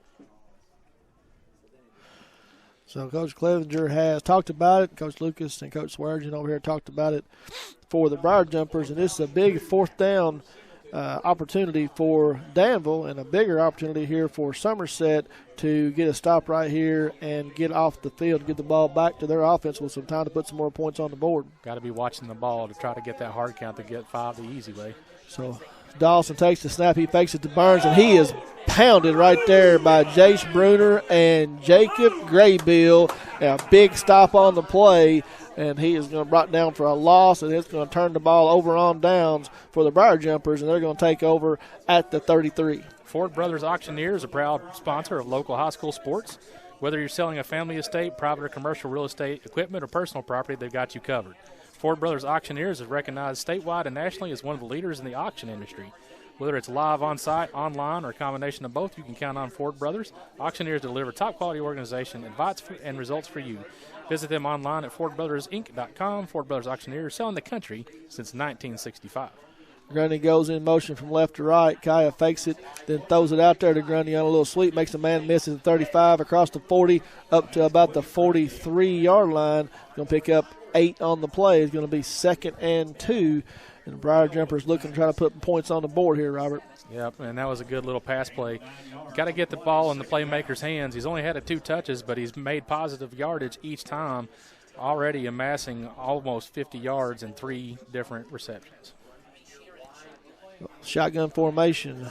Running backs to the left and right. Turn around, hands it off to Gerard Smith, and he busted right up the middle across the 50, down to the 40, all the way down to the 30-yard line where he's brought down by 3 Admirals. So a big play on the big run on the play right there, all the way 10-30, about a 38-yard gain by Gerard Smith, takes it down to the 30-yard line. So the Briar Jumpers now are in scoring position. Yep, and that's a great run by the young man, and he's been a very serviceable, put my teeth in, try that word again, back this half, and playing pretty well, and especially, again, for a freshman.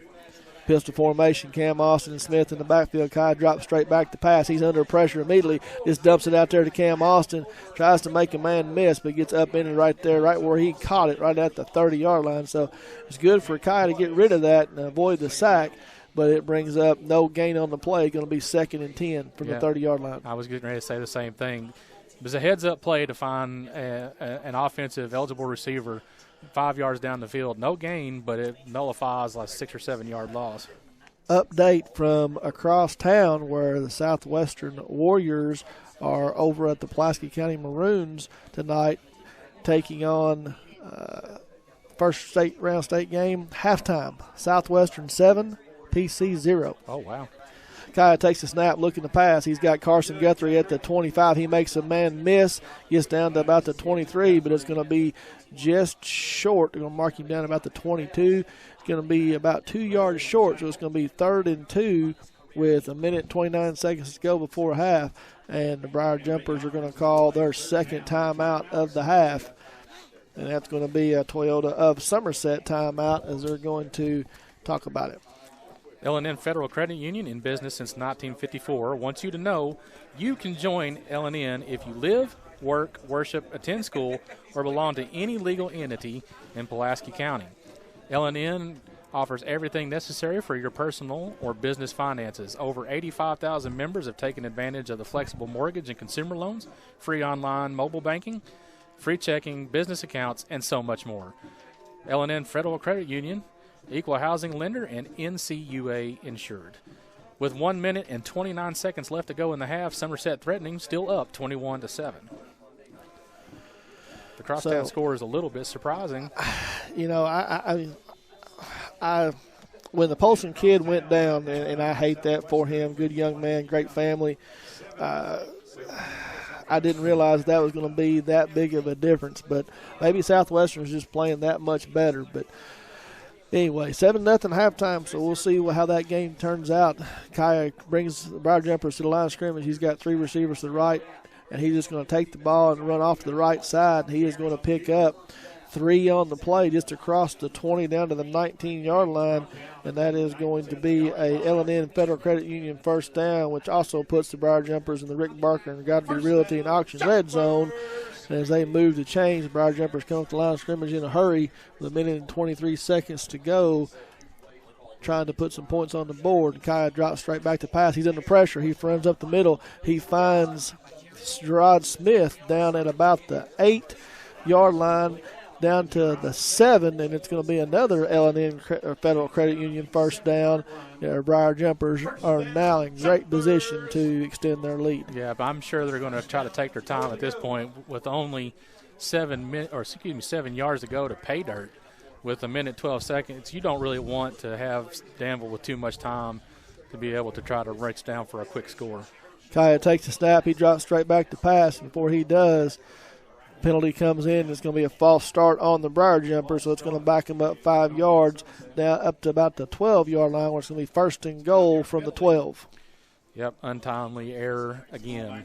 That's 20 yards and penalties and 4 different penalties so far in this game, which doesn't sound like a lot, but they've always came at times when you were just pressing for either a score or a first down. So it's not the amount of yards that you've got, but it's just the untimeliness of each one that you've made. Mikey Garland stands just left to Kaya, takes a snap. He rolls out to the left. He's looking for a man. He's got Grundy out here again, and that same rolling out to his left. Kaya just throws it a little bit short, bounces right in front of Cade Grundy right at the 5-yard line. So it's going to bring up 2nd and goal from the 12 with 49 seconds to go before half. Yeah, and that's one thing that Kai has been bragged on over and over again is his accuracy. And for the most part, very accurate. But on 5 different passes so far this half, the 5 that he's missed on have been just bad. Almost, I want to say badly underthrown, but badly underthrown at the same time. Kai drops back to pass. He's looking. He's got Grundy in the end zone. It's tipped right at the goal line by Danville, and it does fall incomplete. Lucky that ball was not intercepted right there because Danville just sitting back in zone coverage, and Kai tried to throw a dart in there to Grundy, and it gets batted up in the air and falls incomplete. Going to bring up 3rd and goal. I was trying to follow the play on the right hand side of the field, and Kai was locked in on a couple of receivers on the left side, and there was somebody that was waving his hands in the air that was wide open, and I just couldn't catch a number. So same formation again, 3 receivers to the left, 1 to the right. And this time, before the Briar Jumpers can get a play off, Danville is going to call a Toyota of Somerset timeout with 44 seconds to go. Briar Jumpers threatening from their 12-yard line. Timeout. For over 55 years, Godby Realty and Auction has been serving the real estate and auction needs in Lake Cumberland area. And during that half-century, Godby Realty and Auction has always been a proud supporter of our students and student-athletes. Godby Realty and Auction provides top-notch realtor service when you are looking to list your property or when needing realtor assistance in finding your new home or farm. They have successfully been bringing home sellers and buyers together for over 5 decades. Their Big Blue auction team offers the area's top-notch auctioneers and ringmen to secure your top market dollar for your residential, commercial, farm, or personal property. Rick Barker and Godby Realty and Auction, names you know, names you can trust.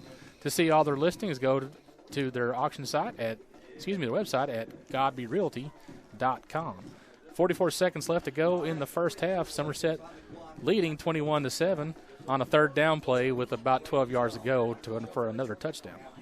3 receivers split wide to the right. Gilmore split wide to the left. You got Cam Austin in the backfield with him here, Mikey Garland. He throws it up down here to Gilmore, just throws it up, and it falls harmlessly out of the back of the end zone. So looking for a one-on-one coverage down here for Gilmore, but Danville had good coverage on him, and it's going to bring up 4th and goal from the 12-yard line. So needing a play here, Robert, that at least gets us 12.1 yards to get in the end zone. Yeah, I like the aggressiveness to go for it. You're not really losing anything here. If you turn the ball over on downs, you're going to give them the ball on the 12-yard line. And you could use the extra score going into the half because, again, you don't want to give them a chance to score without scoring one of your own. And before we can get another play off, Coach Lucas is going to call a timeout here. So the last Toyota of Somerset timeout of the half for the Briar Jumpers as they try to find that 12-yard play. Phew, I've done a lot of talking this half. You really have. Yeah. Well, I try to tell everybody at work at some point during the week, I don't talk this much in a week's time. And then when I get up here, I feel like it's just word after word after word after word. And by the time I get home, I don't know if it's just me, but my wife will want to talk, and I'm just like, save it for tomorrow. Right. I'm talked out. I've had enough. So the Briar Jumpers have come to the sideline. They've talked about it. They come off the sideline and looking to get this ball in the end zone. It would be great to extend this out to 21-point lead here if they can get the ball in the end zone. They've got Grundy down here wide left, single coverage. Shotgun. Kaya takes the snap. He's looking for Grundy. How he had Carson Guthrie down here wide open in the end zone, and he throws it in and right through Gilmore's hands, and that's just one of those plays where Gilmore tends to lose focus from time to time, and that ball was right there, and it went right through his hands and falls harmlessly incomplete again, so it's going to turn the ball over on downs. And, Robert, he had Guthrie coming across the left side, wide open there in the left end zone. He just did not see him. That's the only thing that I can find that Kai Sharon's done really bad wrong this game is he locks in on a couple of receivers and is missing that extra side of the field. If you just make a small turn either to the right or to the left, there would be wide open offensive players in the end zone or for at least a big gain almost every time. But with that being said, he put the ball right on Gilmore's hands. Absolutely. And it just went right through. So right, the Admirals are going to come out, and they're going to be content, trailing by 14 right here as Sage Dawson is just going to take the snap. He's going to take a knee, and that's going to take us down to 20 seconds in the clock running as both teams are already running off the field. So it's going to send us to halftime here with the Briar Jumpers failing to take opportunity of put the points on the board there. And at halftime here at William Clark Field, the Briar Jumpers lead 21-7. Ford Brothers Auctioneers wants to remind you to be sure to stay tuned to the conclusion of tonight's game for the Ford Brothers Auctioneers postgame show. During the postgame show, we will be boy, I tell you what. Slow down, Robert. I know. We will be giving out the awards for the offensive player of the game, sponsored by Somerset Community College, and the defensive player of the game, given out by Modern Systems. No appointment is necessary at Quick Care Walk-In Clinic. They're right behind the hospital, just off Bogle Street in Med Park West, right where they've been for over a decade. Quick Care has lab and x-ray equipment right there in the clinic, and they're open late. So if you've had an accident, you aren't feeling well, just walk in and let their highly qualified medical professionals take care of you. Quick Care Walk-In Clinic at Med Park West. Now we're at halftime, and now we can just sit around and talk about something non-Somerset football related for a few minutes. And I'm hoping that maybe you got your phone out and trying to find some of the key games this week that aren't just Kentucky and Tennessee playing tomorrow for a chance for – is it – Kentucky's still 4-4, so they would, if they beat Tennessee, they'd still be one game away from bowl eligibility with two relatively easy games. You know, you don't want to overlook Vanderbilt, but I think they play Eastern Michigan or Central Michigan, one of the two. Yes. For a chance to be able to get bowl eligible. So if they can sneak one out against Tennessee tomorrow, that'd be a real treat. So, like I said, looking at trying to find some scores here from around the state, different things. Not having a whole lot of success right now, but I know one thing that is going on that most people in the state of Kentucky will be happy to hear right now is the Kentucky Wildcats taking on the Eastern Kentucky Colonels tonight in the second game of the year for the Wildcats, and they, with about 6 minutes and 11 seconds to go in the second half, the Wildcats lead 78-41, coming off a big win against Michigan State Tuesday night in the Champions Classic, number 2 versus number 1, and both the higher ranked teams, the lower ranked teams, won there on Tuesday night. The Briar Jumpers knocked off the Spartans 78-41. Yeah, it's good to have Kentucky basketball back. Sometimes, even at some point this year, I could probably say the same thing, that Kentucky basketball seems to be the perfect elixir for Kentucky football. Now, Kentucky football last year, 10-3. So I got excited for basketball at the conclusion of football season, right before SEC play. So kudos for the Kentucky football team to have come as far as they have. But, of course, we know that it's an injury-laden team, and they're sitting at 4-4 now, but they still should be able to get bowl eligible. Some big games of note tomorrow on the college side of the football. Bob Boone's Ohio State Buckeyes play, Maryland, a 3-6 Maryland team. So try not to rub that one in too much, Bob, if you win big tomorrow. The number 4 Penn State at Minnesota, that's a noon kickoff game tomorrow that a lot of people are going to be paying attention to. But the big game of the day tomorrow at 3:30, LSU and Alabama, which is probably – I don't even want to say probably. It's 2 undefeated teams. It's LSU, it's Alabama, and it's going to be the determining factor on who goes to – do they still play the SEC championship game in Atlanta? Yes. So it's the Atlanta game that they get to focus on. And it's going to be for a lot of bragging rights because whoever wins that game is probably going to get that number 1 solidified vote. Oh, that's a huge game right there. That's number 1 versus number 2, SEC battle.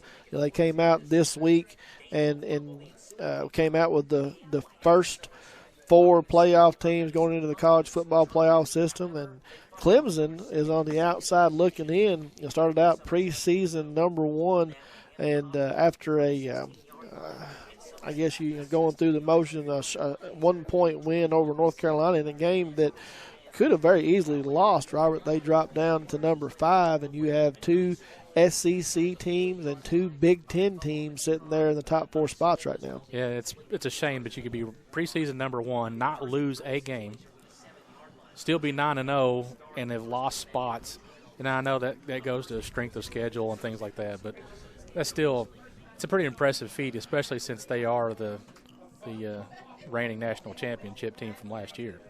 Yeah, you got to beat the man, or what is it? You got to beat the man to be the man. That's right.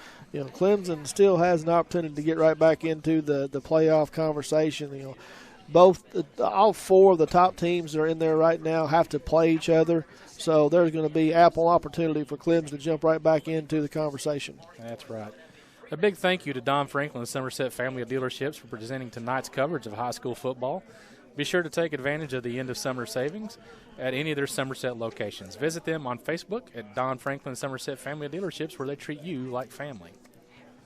We were talking before the game started about the fact that the Meese Middle football team had gotten beat and had taken them out of the season. And now that the season is over, we're getting ready to start basketball here.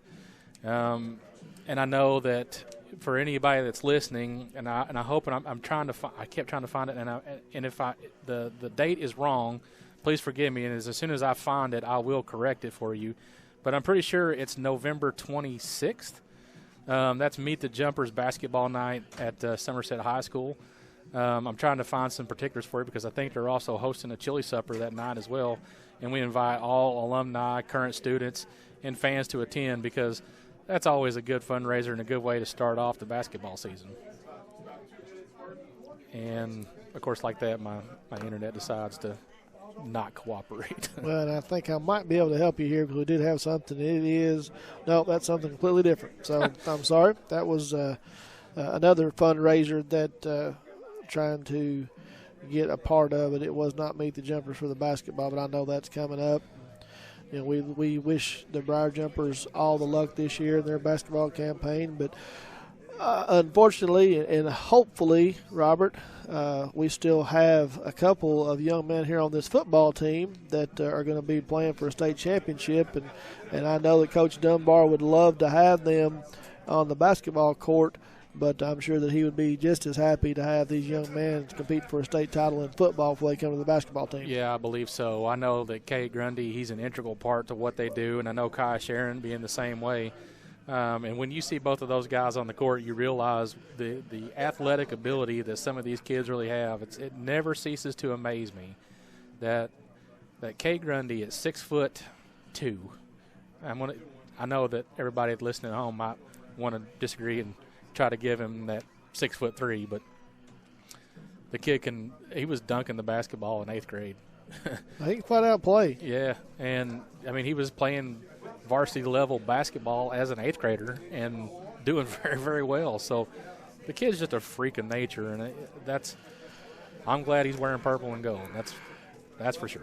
I saw somewhere on a thread someplace or discussion or something like that talking about is Cade Grundy the best athlete to come through the halls of Somerset High School. And I've thought back about it, and I saw a lot of people put a lot of good comments on there and brought up a lot of great athletes and great players that played multiple sports. Tony Massey is one that comes to name that played basketball, played football, ran a little bit of track, ended up going on up to UK, then had a professional career in the NFL. He's one. James Fletcher was another one that, as far as a running back goes, football wise. The Lewis brothers that came through at the time, the Mills brothers that came through at the time. Coach, Max Messamore that played here at the time. There's been some great athletes that come through the halls, but I don't know, and I'm sure there is, that there's been one that has played 3 sports as well as Cade Grundy does in baseball, basketball, and football. Yeah, and it doesn't hurt. I played little league baseball with his father, Phil, and growing up as a friend and as a fan of the young man, I grew up in Burnside. He did too. He eventually moved up here to the city and started going to the city school, and I stayed down in Burnside and am a graduate of Pulaski. But I always remained talkative, a friend to the young man, and I've always been there for him. And even when I was wearing the maroon on the other side, I would always love to see Phil play because it was somebody I grew up with. and it was always great to be able to keep in contact with him and follow his college career. And I think he made it AAA baseball, and that's no joke. When you can make it that far, that just shows you the athleticism. And what people probably don't realize is, and Phil didn't play football, but he was a heck of a basketball player too. Yes, I've been fortunate enough for the last 5 years to coach and be a part of Cade Grundy's career on the baseball field. And that young man, if he continues to improve during the offseason the way he has the last 2 years, and he comes back out this year, he is going to be in the conversation of the Major League Draft. Coming from Somerset, Kentucky. I know he's already signed a scholarship, or committed, not signed a scholarship, committed to the University of Louisville to go up there and pitch for them. But I'm going to tell you, Robert, here in about a year from now, when they have the Major League Draft, when Cade Grundy graduates from Somerset High School, he is going to be right there in the conversation to be drafted, and it's going to be just a matter of whether or not you want to go to college or if you want to go play Major League Baseball. Good luck to the local teams in the postseason from Alton Blakely Ford. Go to altonblakelyford.com and check out their Black Friday sales event. With 4 minutes and 25 seconds left to go in the half before you get the extra 3-minute grace period, the score is 21-7, Somerset leading. I've talked a lot about Cade Grundy here for the last 3 minutes. I do want to give a huge shout-out to Jace Bruner, who this week committed to continue his athletic and academic career up at the University of Kentucky. So, local fans will get an opportunity. Colin Hartman went up to UK 2 years ago, and now we got Jace Bruner going up there. And, we also have a couple other players here. I know Kai Sharon is interested in being looked at by the UK coaching staff, as well as Drew Johnson has been up to a couple of their camps, and he is on their radar as well. So, Somerset football right now has an opportunity and has got some very talented players, and hopefully, maybe possibly get an opportunity to see those guys on Saturday in the blue and white. There's a couple of college offers that I want to talk about as well for young Mr. Alex Miller. Yes. And I'm glad that there are colleges out there looking to give the young man a chance, because once he heals and gets some therapy and gets back on the field, I have no doubt that the young man is going to be able to continue right where he left off. Got his first offer from Iowa Wesleyan College, which is always a good thing, and the second one was from Bronson College, and it's not a college that I was real familiar with, but another one in the North Carolina area. But you love to see the young man just get the offer, because his season was cut short, but he still got a lot of good football ahead of him.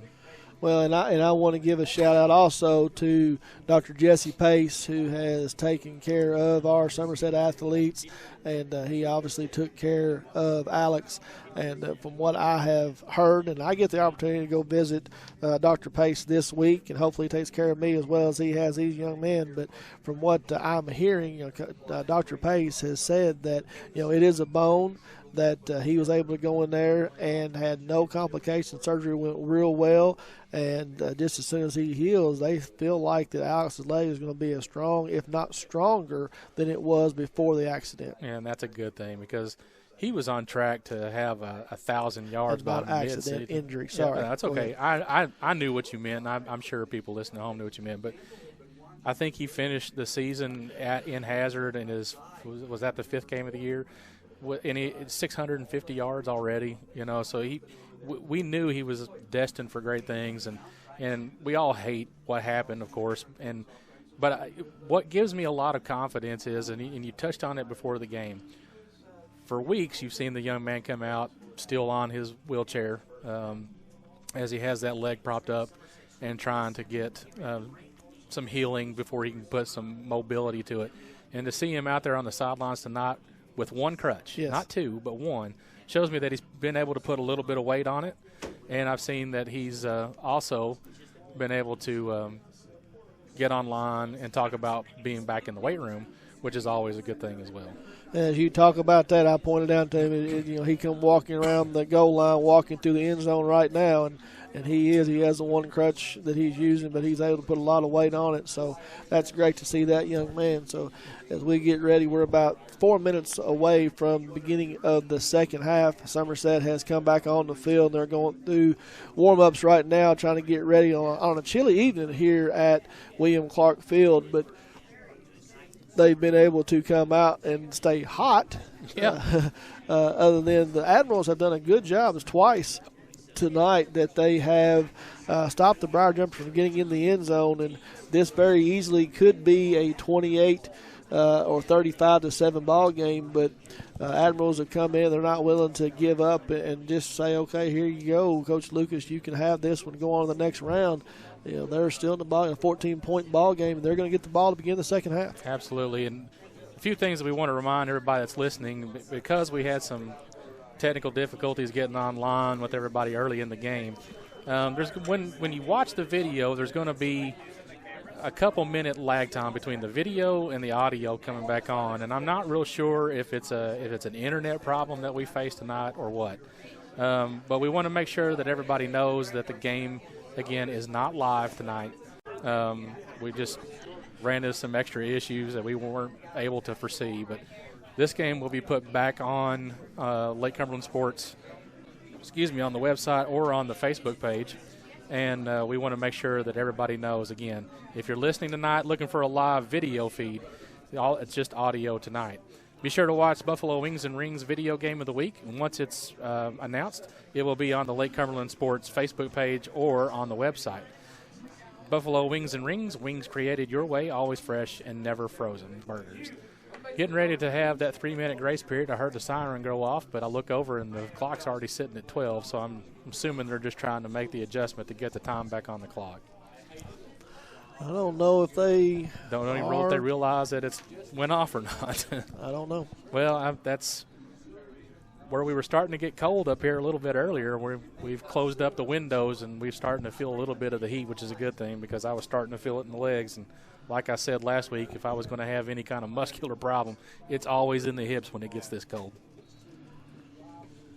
So I said, I don't know what's going on with the clock here. We do not have 3 minutes on. All the referees are standing at midfield looking at their watches, and so I don't know if we're going to try to get going a little bit quicker or not, but I know Danville, came out of the locker room just a little bit late, and I don't know if they're going to allow them to have the full. Yeah, well, so here's as soon as I say that, they've talked about it, and the clock went from 12 minutes down to 2 minutes, and going to give them a 2-minute warm-up period. Don't feel great, just can't wait. Well, Quick Care's open late.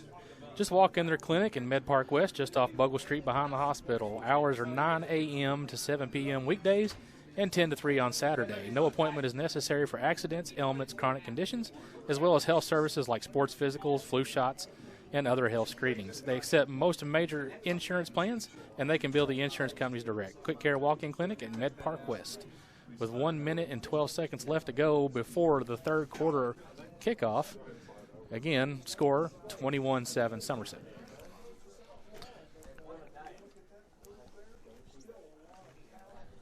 I can't hear. You can tell me.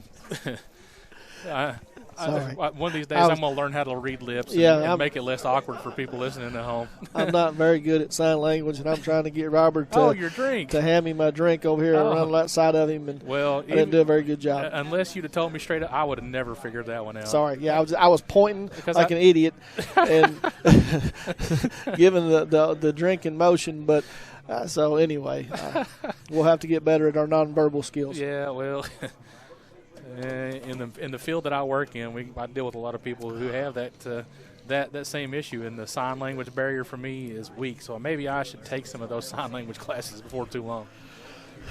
So the Danville Admirals won the toss to begin the game and deferred to the second half, so they are going to get the ball here to begin the second half, and the Briar Jumpers are going to come out, and they are going to be kicking from right to left towards the field house to start the second half. Christian White has taken over the kicking duties back tonight. We're glad to see that young man is back and handling that.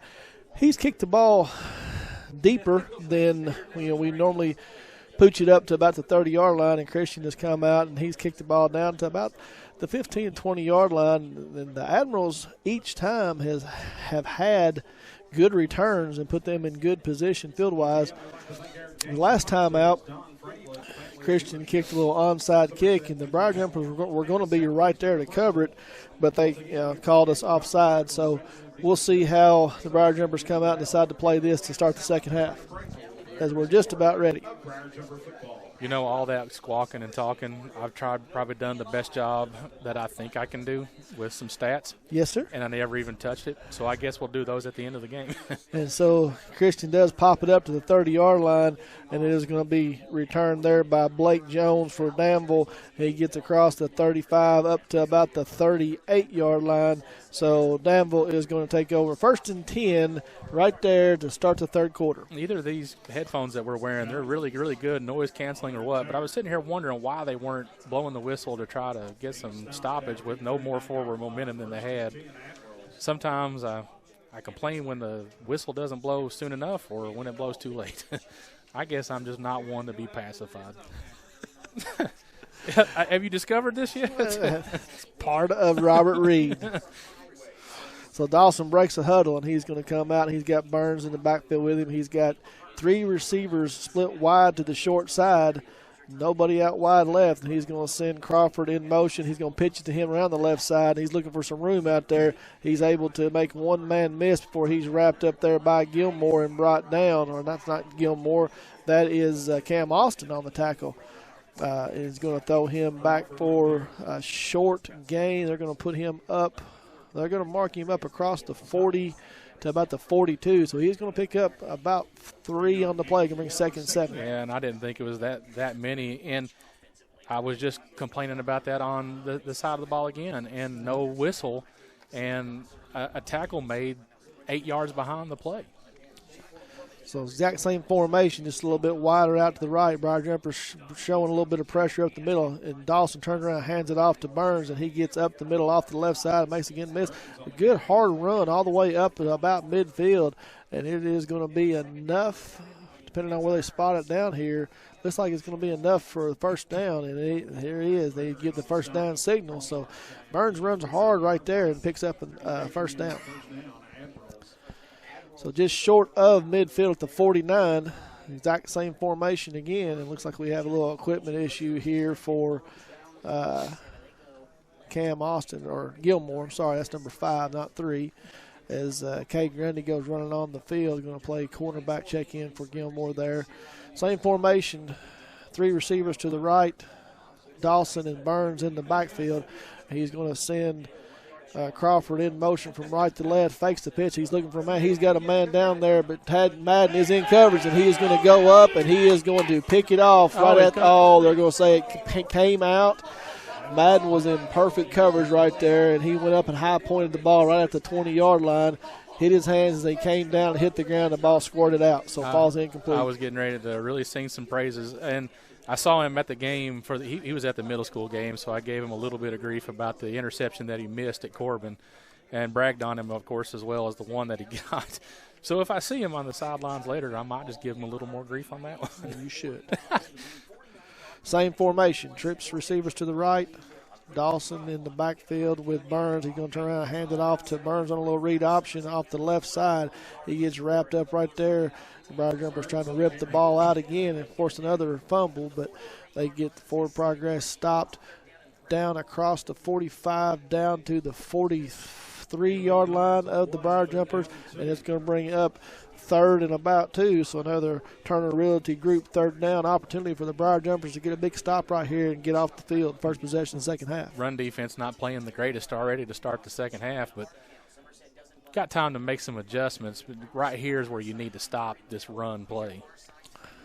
Same formation the Admirals have used the whole second half. Dawson going to try to hand it off to Burns off the left side. This time he's wrapped up. Well, he squirts free again, but he's still not going to get enough for the first down. But there was 3 Briar Jumpers right there. I thought they were going to have him for a big loss on the play, and he squirts free, picks up about 1 on the play, and it's going to bring up 4th and 1. Yeah, I fully expect them to go for this one. It's a 4th and a really, really short one. I don't expect them to do anything too fancy, probably nothing more than a quarterback right behind center. But it was a good defensive stand. It was just they had him wrapped up for another maybe a 1 yard loss in the backfield, but just couldn't maintain the tackle. Yeah, Burns did a good job fighting for yardage. So turns around, Dawson going to turn around and hand it off to Burns right up the middle, and he's going to power his way down across the 40 down to the 39-yard line. He's going to pick up 2 on the play, and it is going to give Danville another first down. So Briar Jumper defense right now needs to stiffen up a little bit and not give Danville any glimmer of hope right here to put points on the board. No, because you give them hope, you put some points on the board, it becomes a one-score ball game, which forces you to have to either milk the clock or play tougher defense, or just put one more point and start sharing or competing back and forth for scores. Man in motion from left to right. Dawson's just going to step up and throw the ball out here to Crawford, and he's a little bubble screen. Young man's got some speed. The Briar Jumper's trying to rip at the ball there, but he's going to get all the way down to the 24-yard line. So another big gain on the play of about 15, and it's going to take it down at Danville down to the 24. Not a great defensive stance so far to start the second half, and I'm not going to say that they maybe are playing a little bit more loose, knowing that they've got a 2-touchdown lead, but you can ill afford to do that in the playoff situation. Dawson takes the snap, turns around, hands it off to Burns. He makes a cut right up the middle, and he's ran all the way down to the 15-yard line before he's ridden down. So right now, Danville are having big chunk plays on offense, and they're just shoving the ball down Somerset's throat right now. Yeah, Somerset won the battle up front most the first half, and are really starting to get abused right here in the second half, and that's not what you want to see coming out of the locker room. No. So 2nd and 1 here just outside the 15-yard line. Dawson hits a bobbled snap and gets away from him. He's trying to throw it away. He's going to get drugged down here for a big loss by Brandon Jones on the play back at the 25. So a snap that almost hit the running back there and Burns, and Dawson had to go track it down as he was trying to get away from Brandon Jones, and he brought him down for a big loss on the play. So it's a 3rd and 10 now from the 24. I suspect with the field position they're in, it's 4-down territory at this point of the ball game. Oh, definitely. And but it was a timely miscue and needed. Dawson takes the snap. He's looking to throw a little bubble screen out here again to Corey Don, and he takes the ball up across the 20 down to 19, and getting a hold of that young man and make sure he doesn't get loose. And they're trying to get their playmakers the ball in their hands in some space right now, and it's going to cut it down about 6 on the play, and it's going to be 4th and 4 from the 19. Need a stop to try to regroup, get this defense over on the sidelines. Coach Swearingen to be able to give them a little bit of a pep talk, if you want to call it a pep talk.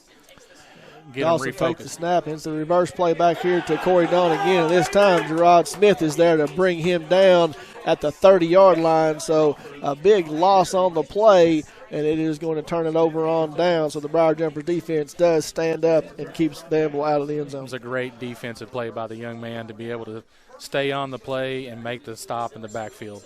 Henderson Chiropractic, committed to relieving your pain using the true principles of chiropractic care. Their helpful team strives for excellence through extraordinary service and patient education. Dr. Henderson provides chiropractic care for injuries that occur during sports, auto accidents, work-related activities, or everyday wear and tear. The experience you need and the results you want, that's Henderson Chiropractic. Kaya takes the snap. He drops back to pass. He's looking down the field. He's got Grundy down here, and it's well underthrown, and it is thrown. It is intercepted. He was actually looking for Jaden Gilmore, and here comes pushing and shoving again over here on the sideline. That was Corey Don Crawford who made the interception. It was underthrown right at the 40-yard line. Danville was going to get a big interception right here, and after the play, there was some extracurricular activities pushing and shoving between Somerset and Danville, so we're waiting. We'll wait on the call to see if it's another offsetting or if it's going to go on one or the other. Could you or your family benefit from counseling service? Entrust Counseling is there to meet your needs by providing services in the office, home, or school. They even offer late night and weekend appointments. Call 676-0638. Check out their new website at entrust-healthcare.com. You can also find them on Facebook. So dead ball foul, personal foul, unsportsmanlike conduct on Somerset. Yeah, Gilmore did push and shove, but I'm telling you, Corey Don Crawford come right back at him and shoved him right back. That should have, at the very least, been offsetting. But they're going to march off 15 yards against the Briar Jumpers here. So after a big stand by the defense, they come right out and throw an interception, and Danville is going to take the ball all the way into Briar Jumper territory down to the 44, where they're going to take over 1st and 10 with 6:33 to go in the third quarter, trailing 21-7. Yeah, that was probably the one ball that Kai has thrown all day that's probably been the worst, and I don't know if it was a grip issue or what, but that I have to admit that one was a bad throw from the get-go. Dawson takes the snap. He turns around. He hands it off to Burns, and before he does, another flag on the play. We're going to have a false start on Danville and back them up 5 yards, and it's going to bring up 1st and 15. Yep. And the Somerset defense is jumping all over the place, causing some of these front line offensive people to jump off sides, and that's happened 3 or 4 times already this game. I like the aggressiveness, and it's costing Danville, and they got to continue that same aggressiveness to try to nullify some of these big penalties that they've given up as well. So 1st and 15 here for Danville. They come out. They've got 2 receivers split out wide to the left, 1 to the right. Dawson has got Corey Don Crawford in the backfield with him. He's going to turn around and hand it off to, that's Burns, Caleb Burns. He gets stuffed right in the middle, and he's bouncing around looking for something, and there's just nothing there. They're going to drive him back to the 45. And here's some more pushing and shoving. So exactly to your point earlier, Robert, they had the man stopped. Blow the whistle and let's stop the play. Before somebody gets hurt, we'll have a fight break out. Yeah, and that's 3 times already in this half. Not in the game, but in this half, that you're just asking for something extra to happen after the play. And at some point, the referees have got to get control. This is a big rivalry game anyway, and all you have to have is a little spark to start a fire, and you end up having somebody get thrown out. You have somebody get hurt. So, anyway, I'll get off my soapbox. 2nd and 15. Starting to rub off on Dawson gets the snap. He's under pressure. He's going to throw it out here to Burns in the right flat. He just lowers his shoulder and runs over Tate Madden right at about the 45 and takes it across down to the 44. He's going to pick up enough yardage for the first down. Well, no, I'm sorry. Gets the initial line of scrimmage, the original line of scrimmage, so picks up 5 on the play. I thought he got more than that. So it brings up 3rd and 10, an opportunity, a Turner Realty Group 3rd down, opportunity for Briar Jumpers to get off the field here. Tate Madden's got to put a little more than just a shoulder into somebody, especially probably when he's outweighed by a good 30 pounds. That one's not going to go in Tate Madden's favor too often. Sage Dawson takes the snap. He's looking down the field. He's got a receiver down there. Good coverage this time by Gilmore on the play, and it falls incomplete down around the 20-yard line.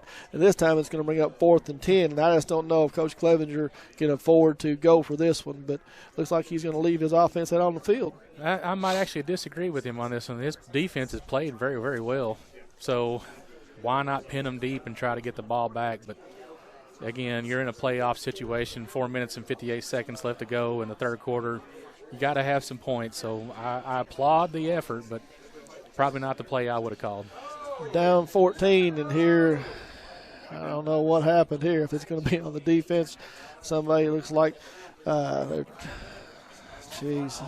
penalty here as Tyler Harvey just came up and knocked the center about 3 yards back in the backfield. So it's going to be offsides on the Briar Jumpers, and it's going to shorten the 4th down play down to 4th and 5 now. Yeah, it changes the entire offensive set right now. You don't want that. No, 1 receiver to the right, 2 to the left. Dawson's got Burns in the backfield with him. He calls the signals out, then looks over to the sideline looking to audible here. Calls out a new play. Briar Jumper showing a little bit of pressure up the middle, jumping around all over the place. Crawford comes in motion from left to right. Dawson looking to pass, a little out pad right there, and he's got a man right at the 30-yard line, and he gets pushed out of bounds right at about the 22. So a nice play there for the Admirals, and they pick up a big first down on 4th down and just stand right outside the red zone now. Yeah, and I was trying to figure out who the number was, and I don't know if that was Tate Madden. He just kind of got sucked in on the defense thinking that the quarterback was going to make a scrambling play and was trying to follow the run, and the receiver just got 2 steps behind him and was able to make the play. And it's a good thing he had the speed to catch up to him and push him out of bounds. Dawson hands the ball off to Burns right up the middle. A little jump cut off to the left side. And this time he's brought down right there, right in the middle. Looks like Jace Bruner came up from his middle linebacker spot. And also looked like we had number 52, Tyler Harvey, in there on the tackle. Going to bring Burns down for no gain on the play, 2nd and 10. Outside of that 5-yard penalty a minute ago, Tyler Harvey's had a heck of a game tonight. So 2 receivers go out wide to the right, 1 to the left. Dawson and Burns in the backfield, shotgun formation. Man goes in motion from left to right, fakes the pitch. He's under some pressure. He's looking down the field. He just throws it up. The ball's out there, and Grundy comes back and he knocks it down. Ball intended for Blake Jones in the back of the end zone. Dawson just kind of threw that ball up, was going to let his man go get it, like we had down here earlier, and Kay was able to make a good defensive play and knock it away. Yeah, that was good closing speed on Kay to be able to come in and take 6 points off the board because he was wide open, but it was just that last-minute cut. And he threw the ball up in the air, which gave him the time to close it in, but still, it was a good athletic play. This time have 2 receivers split out wide left to the short side of the field, 2 receivers right. Dawson drops back to pass. He throws it out here down to the 15-yard line. Ball is complete down here to number 6, Trey Dawson, down to the 14-yard line. We're just going to bring up 4th down and a long 3 for the Admirals here. The Briar Jumpers need to stiffen up and get a stop right here and get this ball back. Yeah, man, and it's been a long quarter for this defense. They've been on the field a lot. Dawson and Burns here in the backfield. That's not Dawson. Is that number 9? That's a new quarterback in the game. That's Brady Morse in at quarterback for Danville. And, yeah, that's something, just miscommunication right there, and they're going to call a timeout.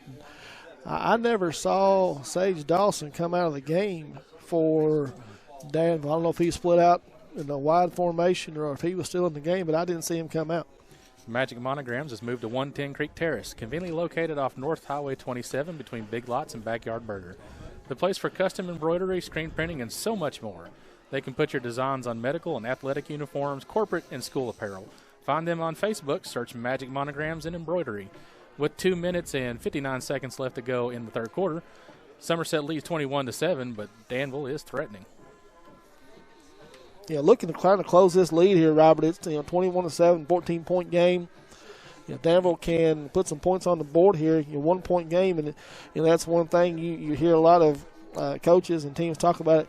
You let a inferior team hang around, and bad things can happen. Right now, Somerset is the better team on paper, has been a better team on the field tonight, but Danville is not going to go away. If you give them an opportunity to hang around, anything can happen. Just when you thought it was starting to get warm, that took the window out. Yeah. And Moore stays in the game for the Admiral, so I don't know what happened to Mr. Dawson, but he is out of the game right now. Moore's looking to pass. He's got a man up the middle. He throws it up and just throws it a little bit out of the range. Tate Madden was in coverage. So the Briar Jumpers do get the stop that they need. Robert and will take over from their own 19-yard line with 2 minutes and 55 seconds to go in the third quarter. Briar Jumpers lead 21-7. Be sure to stay tuned to the conclusion of tonight's game for Ford Brothers Auctioneers postgame show. Again, we will be awarding a defender of the game presented by Modern Systems and an offensive player of the game by Somerset Community College. So the Briar Jumpers come out here with shotgun formation. 2 receivers and 2 running backs in the backfield. Going to try to hand it off to Gerard Smith, and he fights up across the 15 up to the 19-yard line. Going to pick up about 4 or 5 on the play. Give him 4. It's going to be 2nd and 6. It's a good hard run by the young man. He's had a heck of a game, and he's only had 4 carries so far tonight for right at about 50 yards of rushing, but that one big rushing play earlier in the game is what really sprung those numbers straight up. 2 receivers out to the right, 2 to the left. Smith in the backfield with Kaya. Kaya drops back to pass. He's looking for Guthrie. out there at about the 25-yard line, and another ball that's right there on the receiver's hands and just goes in and out of his hands and falls incomplete and brings up third down. Yep, and Kaya, looking at some of the early numbers, he had 174 yards passing in the first quarter, in the first half. But a lot of these pass plays that he's had, especially the last 5, have been for about 25 yards, and three of them have been drops, and 2 of them basically right on the hands of the receiver. So Guthrie and Grundy split wide to the left, 2 receivers wide to the right. Sharon turns around and throws it out here to Kay Grundy right at the 29 across the 30. He fights his way all the way up to about the 35, 36-yard line. So enough for a first down for the Briar Jumpers. That's an L&N Federal Credit Union first down. That's a big first down, Robert, to get them out of their own end zone. A much needed one. He was stopped about 12 yards into the play and was able just to fight for an extra 8 yards. And I don't know that a last year Kay Grundy makes that play. No. Last year Kay runs out of bounds. Yeah. This year he fights for it. But Kai turns around, hands the ball off to Cam Austin right up the middle across the 36 to the 37, and here we are again. They've got the man wrapped up, get Cam wrapped up, driving him back 5, 6, 7 yards, and will not blow the whistle. Yeah, that's just I don't know whose job that is, but whoever's job it is, he has blown that play now the 4th time in a single quarter of football. It's all the referee's job. I mean, they see forward progress stopped and they're driving him back. Blow the play dead. You got the line judge standing right here. You got the referee. You got the umpire. Anyway, so they'll blow it dead before the play. Yeah. So penalty here. False start on the Briar Jumpers. 2nd and 7, and it's going to bring it up, back it up 5 yards back to the 34-yard line, where it's going to be 2nd and 11. Did they say Southwestern and Pulaski 10-7? Southwestern and Pulaski. Southwestern leads 10-7. Wow. So Kyle's got Cam Austin and Gerard Smith in the backfield with him. Drops back looking to pass. He's got Grundy out at the 40-yard line. Makes a man miss. Across the 50. He's getting tracked down with the 40 all the way down to the 30. So a big play here from Kai Sharon to Kay Grundy. 34-yard line. Takes it all the way down to the 27-yard line. So about a 20-30, about a 37-yard pass completion from Sharon to Grundy. And that's another L&N Federal Credit Union first down. Those yak yardage that he fights for. I mean, he was stopped, again, 14 yards into the play and was able to spring free and just pick up another 23 on just effort. So Briar Jumpers threatening here to extend their lead. The clock ticks down under a minute in the 3rd quarter. Turns around and hands it off to Gerard Smith right at the middle, and he's hit right at the 25 and falls down at the 25-yard line. Gain of about 4 on the play, 3 on the play. Going to be 2nd and 7. Yep, that was a good hard run. I don't know. The run defense by Danville has been pretty strong all game long, and outside of the big runs that they've been able to crack off on one on Gerard and a couple with Kaya, they played run defensively very, very well. Kaya takes the snap, turns around, hands it off to Cam Austin around the left side. He stiff arms the man right at the 25 down to about the 22-yard line, where it's going to be 3rd down and about 5. Actually, going to give him a short gain on the play. It's going to be 3rd and 5. So as the clock winds out in the 3rd quarter, Briar Jumpers lead 21-7 over the Danville Admirals. It's time for the Lincoln Wish Sales event at Alton Blakely in Somerset, Kentucky. Stop by or visit altonblakelylincoln.com. It's getting ready to wind down to the 4th quarter, so with a full 12-minute clock left to go, Somerset 21, Danville 7. Somerset has the ball, threatening to score again. And they need to put this one in, Robert. The Danville Admirals have done a very good job of bending without breaking tonight. They have given up 3 scores, but they've also stopped Briar Jumpers twice. So as they flipped ends of the field, the Briar Jumpers will now be going away from the field house, going left to right, going into the far inside, looking at the scoreboard. I was trying to figure out what he was trying to get me to announce, and he wanted me to let you know that hot dogs are half off. price. Yes, that's $2 for $1. $2 for $1 hot dogs. Just in case you were wondering, I was like, why would he want me to announce the hot dog? I mean, if people at home are just hungry for a hot dog and want to come on over and buy a couple, hey, do it. So I'll be curious to see, hopefully Briar Jumpers can stick the ball in the end zone here. I don't know what happened to Sage Dawson, starting quarterback for the Danville Admirals, but the last 2 plays of the last possession, Brady Moores, who was a starting quarterback at the beginning of the year for the Admirals, came back into the game. And I don't see Dawson sitting over on the bench, so I don't know what's going on there, but hopefully that young man is okay. So start of the fourth quarter, Sharon drops back looking to pass. He's got Carson Guthrie right at the 15 down. He makes a man miss, spins across, and he gets into the end zone. And that is a big Citizens National Bank touchdown for the Briar Jumpers, and they extend their lead to 20, pending the extra point, 27-7 with 11:52 to go. First play of the fourth quarter. It was a beautiful 22-yard pass play right over the middle, and Carson Guthrie made one spin move and one jump move just to get the score. And again, that goes back to individual effort after the catch. So Brody Williams waiting the snap for Christian Weiss to attempt the extra point.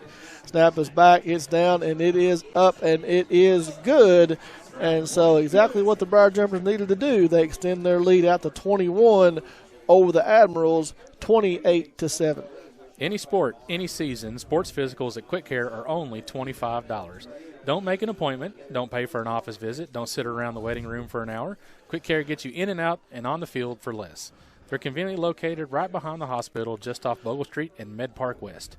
And they're open late, 9 to 7 on weekdays, 10 to 3 on Saturday. Quick Care serving Somerset and Pulaski County for over a decade. 11 minutes and 52 seconds left to go on the Randall D. Turpin scoreboard. Somerset 28, Danville 7. So Briar Jumpers come off the sideline, get ready to kick it off. Caleb Burns goes back deep for the Admiral, standing at his own 10-yard line. Christian Whitehouse is going to take the ball, put the ball down at the 40 as we get ready to kick this thing away and see if the Briar Jumpers can't go ahead and get the victory here tonight. Yeah, just need something to ice the cake at this point. Big defensive stand or another score. So Wise puts his foot to it. It's a short pooch punt. It goes down about the 40-yard line, and Danville's just going to fall on it there. And it's going to be 1st and 10 for Danville right at the 40-yard line, covered up over there. Looks like that was number 12. Looks like that was Blake Jones.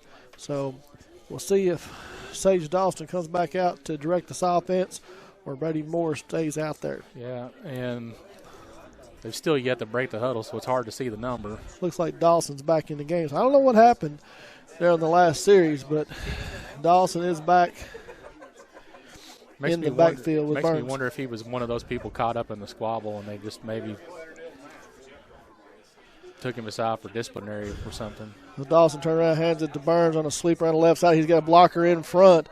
He gets the ball across the 45 to the 46. And Dawson was just directing traffic. He had his hand on his blocker in front. He was just going to follow him. And Mikey Garland and Dylan Keith was able to get him knocked down right there at the 47-yard line after a gain of 7 and bring up 2nd and 3. It was a big, strong run and followed his lead blocker very, very well. Had his hand on it the whole time. And that's what you want, a big-body blocker right in front of you to get those extra yards. Same play, sweep to the left side. He jumps over a man in the backfield, makes him miss. Going to get up to about the 49-yard line where he's going to be just short of first down. The game is going to be 3rd and 1. Very, very short one, too. And if I'm Danville, I probably don't love the spot because it looked like he crossed the 50-yard line. But again, sometimes you'll just take it. You'll take it. Turner Realty Group 3rd down. Opportunity for the Briar Jumpers to get off the field. Nose of the ball right at the 49-yard line. Needs to get the 50 to get the first down. So Briar Jumpers showing a little pressure here. Then backs out. Dawson turns around, hands it off to Burns. He jumps out to the right side. He gets right to the 50 and gets across the 50 before he gets brought down. So he is going to have enough yards there to pick up the first down and continue this drive. Yeah, and that little stutter step that he's got draws defenses one direction and he cuts to the other side. It's a nifty little move and one that if you're a running back that you want to have in your arsenal because it's he's got so many extra yards just off one small cut. It's going to be two young men in Sage Dawson and Caleb Burns the Briar Jumpers are going to have to face for the years to come. This time Dawson fakes it off to Burns and keeps himself off the right side, and he gets hammered right there at about the 47-yard line. I'm not sure who that was that came up and laid this. I think that was Kel Todd came up there and put a big hit on him. He gains about 2 on the play. It's going to be 2nd and 8. Yeah, even though the Somerset defense has given up a lot of yards in the second half, the hits that they've made have been big time. I mean, they have absolutely laid the wood to a few kids this half. So, again, I love the intensity, but there's just some little things they need to shore up going into next weekend. Shotgun formation. Burns just to the left of Dawson. He takes a snap. Pressure coming off the right side. And he's going to get hit behind the line of scrimmage and dragged out. Looked like that was Dylan Keith is going to drag him down right at the line of scrimmage. So for no gain, Garland was bringing pressure off the left side, and Barnes had to step up and avoid the pressure and ran right into Dylan Keith. Dylan Keith played a pretty nice game as well, and you like to see that other young man's moved out of a linebacker position to get up on defensive line. Has played very well in that position all year long. Turner Realty Group 3rd down for the Briar Jumpers. Dawson takes a snap. He's under pressure right off the bat. He looks up and he throws it out there, and it is going to be juggled and fall incomplete. So I don't know who that was that brought pressure. Was that Gerard Smith? I think so, right up the middle, and it just had a hand right in his face the whole time. Yeah, I can't not make out the number, but Dawson was under pressure from just as soon as he got the ball in his hands, and he kind of threw it up, knocked away at the last minute, and it's going to bring up 4th down here for Danville at the 47. Briar Jumper show pressure again, drop out. Dawson looking to pass. He's got a man at the 36, hits him on a nice slant pattern there, and Gilmore in coverage, but he completes the pass there to, looked like it was number 6, Trey Dawson. So from Dawson to Dawson right there. And it is going to be enough for a 1st down for the Admirals at the 34. Yeah, I think looking at it, the person that was caused that hurry pressure a minute ago might have been Gerard's brother Jacob, because they're both wearing that long sleeve white. Burns up the middle, squirts free, makes a spin move right at the 25, all the way down to the 20-yard line. So that's a nice run right there by Caleb Burns down to the 20. So Danville showing they're not going to go away. No, they're not content to let the Briar Jumpers run away and hide here. So with 8 minutes and 30 seconds to go in the game and the clock running, Danville gets a 1st down here, and they're looking to try to put points on the board themselves. Burns in the backfield with Dawson, turns around and hands it off to Caleb. Caleb goes across the 20 down to the 15, and he gets stopped there. So a gain of about 5 on the play is going to bring up 2nd and 5. Just a big, strong running back, and what I wonder what grade the young man's in, because he's a sophomore, I think. Wow, and bright future ahead. The cupboard is never bare for the Danville Admirals, that's for sure. Yeah, freshman quarterback, either a freshman or a sophomore. And I believe he's a sophomore running back. Sophomore wide receiver. They have talent coming up, and it's going to be hard to stand. So a little fade route into the right corner intended for Corey Don Crawford that falls incomplete in the end zone. So good coverage there by Gilmore, and it's going to bring up 3rd and 5. So another Turner Realty Group 3rd down opportunity for the Briar Jumpers, and I'm positive this is 4 down territory for Danville, so need 2 stops. I was getting ready to say the exact same thing. You figure at this point in the game, they're I hate to say playing for broke, but that's exactly kind of what they're doing with 7.5 minutes to go, and they're looking to put some points on the board, and they're just not going to go away. Dawson takes a snap, hands it off to Burns around the right side. It's another sweep, and he is going to get all the way in, break a tackle, and get all the way into the end zone for Danville as they close this lead. So with 7 minutes and 42 seconds to go in the game, Danville cuts it down 28-13, pinning the extra point, looking to knock this down to a 14-point lead.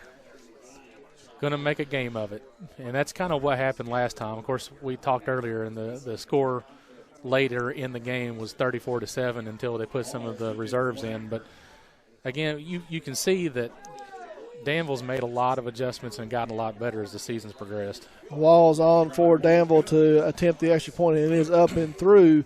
So they do shorten the lead to 14, 28-14, with 7 minutes and 42 seconds to go. Plenty of time left for Danville to try to pull the upset here, but the Briar Jumpers just need to run this clock out. A big thank you to Don Franklin Somerset Family of Dealerships, Kentucky, for presenting tonight's coverage of high school football.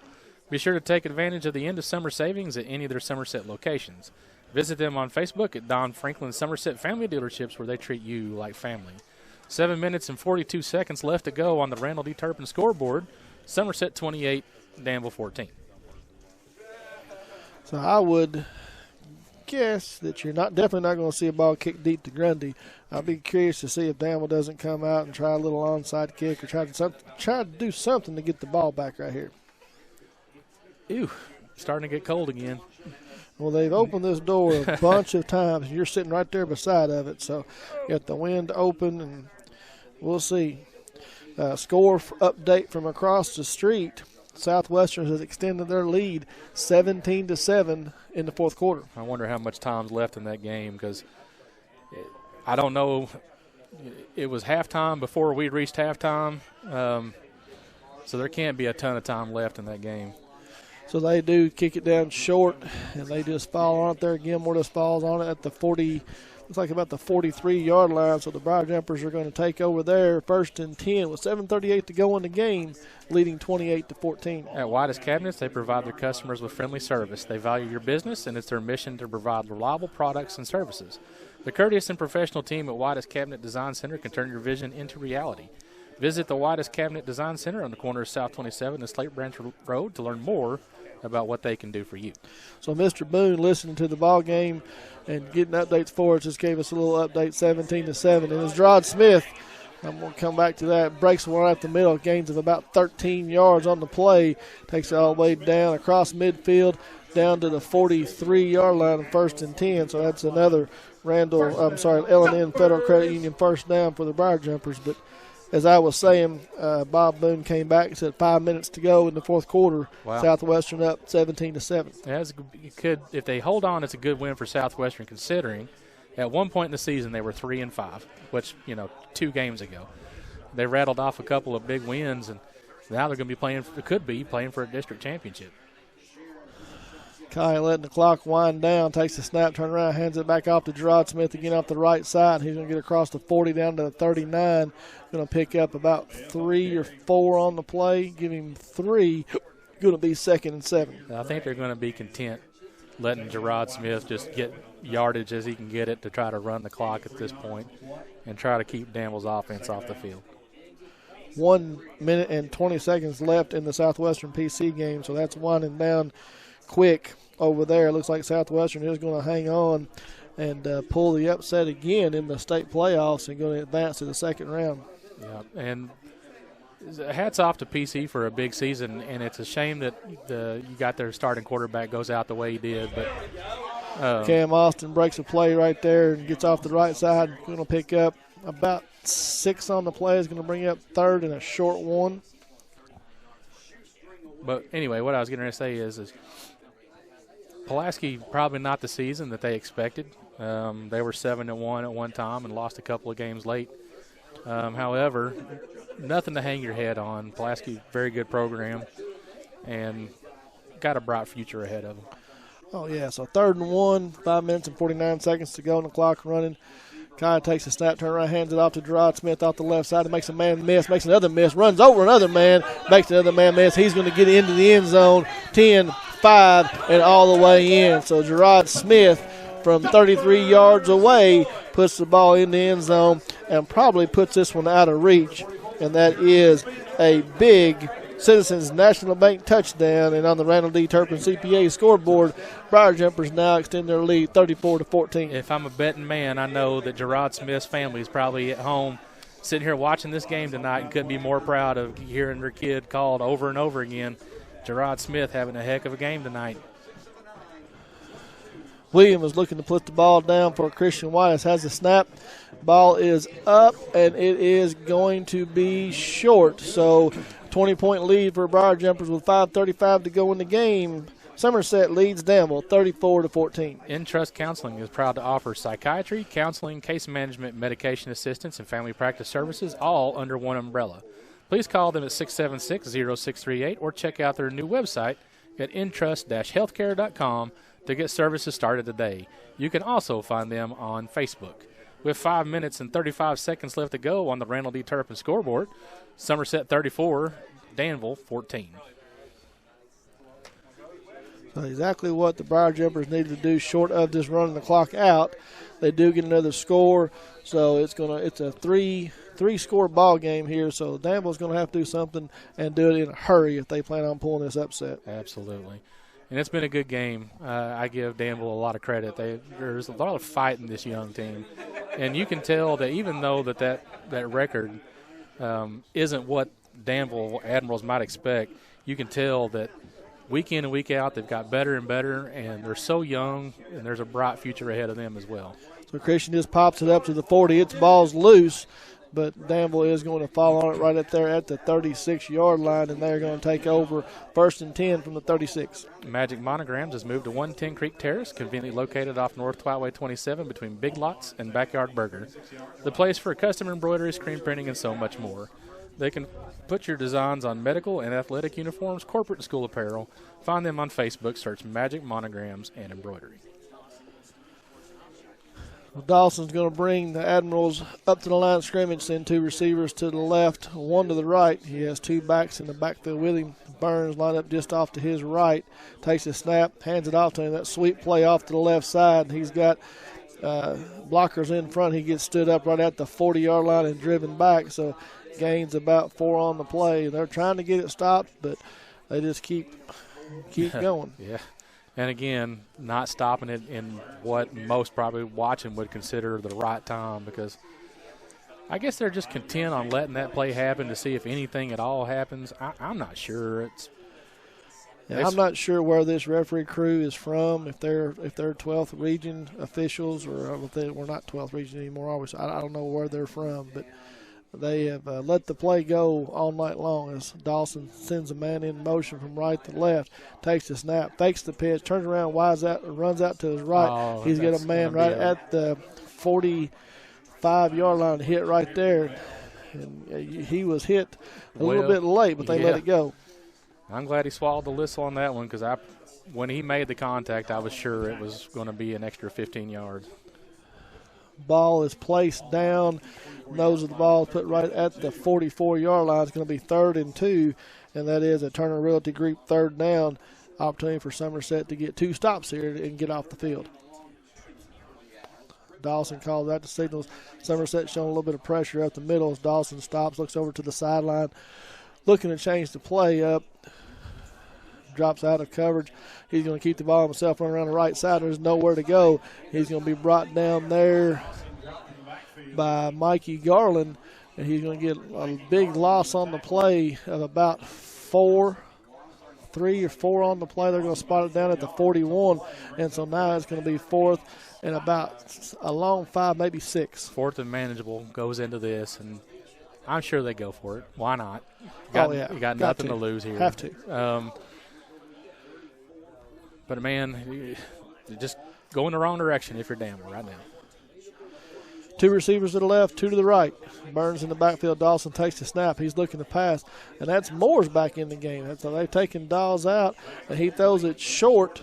He does not get the first down, so it's going to be a turnover on downs for Somerset as they are going to take over 1st and 10 with 3 minutes and 7 seconds to go. Briar Jumpers lead 34-14, and score update from across the road. Southwestern has pulled off the upset and will move on the second round of the state playoffs, and they beat the Pulaski County Maroons 17-7. Since 1979, Modern Systems has been defending communities all over Kentucky, and they are proud to be part of the communities they serve, committing time and sponsorships to numerous charities like Project 5810, Relay for Life, March of Dimes, Heart Walk, local school programs, and many more. Modern Systems are your neighbors and your friends, and they work 24/7 to protect the things that matter most to you. From homes to businesses to schools and churches, let Modern Systems be their trusted name and security. Gerard Smith takes the handoff from Kai, and he rumbles up for about 7 yards on the play. And it's going to bring up second and a long 3. We'll give him 6 on the play. Ball goes down at the 37-yard line. It'll be second and 4 for the Briar Jumpers. 2 minutes and 40 seconds to go in the fourth quarter. Be sure to stay tuned to the conclusion of tonight's game for the Ford Brothers Auctioneers post-game show. We'll be giving away the defender of the game by Modern Systems and the offensive player of the game by Somerset Community College. Briar Jumpers just trying to run this clock out. Caius down there waiting for the play clock to get down to about 5. He takes the snap, turns around, hands it off to Cam Austin right up the middle. He makes a man miss, makes a spin move, gets real close to the first down yardage, but they're going to mark him just short. Ball's going to go down at the 35, just across the 35, and it's going to be third and a short 1 for Somerset here with 1 minute and 58 seconds and the clock running. Briar Jumpers lead 34-14, just trying to get out of here healthy. Absolutely, and that's all you could ask for. I didn't see too many players hobbled, walking off on the sidelines, doing anything that signifies that any injuries might have occurred. Hand off to Rod Smith, and he's going to get hit right there, but they are going to give him enough for the first down. So just a couple of kneel downs here, Robert, and this game is going to be in the books. Yep, absolutely. At Whitus Cabinets, they provide their customers with friendly service. They value your business, and it's their mission to provide reliable products and services. The courteous and professional team at Whitus Cabinet Design Center can turn your vision into reality. Visit the Whitus Cabinet Design Center on the corner of South 27, Slate Branch Road to learn more about what they can do for you. Greatest formation in sports. Yep, the victory formation. Victory formation. Kai is waiting for the clock to run down. And after a couple of these here, Briar Jumpers are going to move into the second round of the state playoffs, and he does take a knee. So exactly what needed to happen tonight, Robert. Briar Jumpers come in, take on a very lively Danville Admirals bunch. Young, they're going to be hard to deal with for years to come. But Briar Jumpers get exactly what they need, and they will move on to the second round next week, where we will travel to Lexington, Kentucky to take on Lexington Christian Academy Eagles. Somerset Community College is your community college. We have the lowest tuition rates in state, flexible class schedules, small class sizes, and quality education that is close to home. Choose from the technical degrees for high-demand jobs or transfer degrees to four-year institutions. We are the best choice for education and training. Whatever you need, we have it here at SCC. Apply today at somerset.kctcs. SCC, your real choice with real people for real success. Looks like the clock is going to run out on the last play. Final score on the Randall League Turpin scoreboard will be Somerset 34, Danville 14.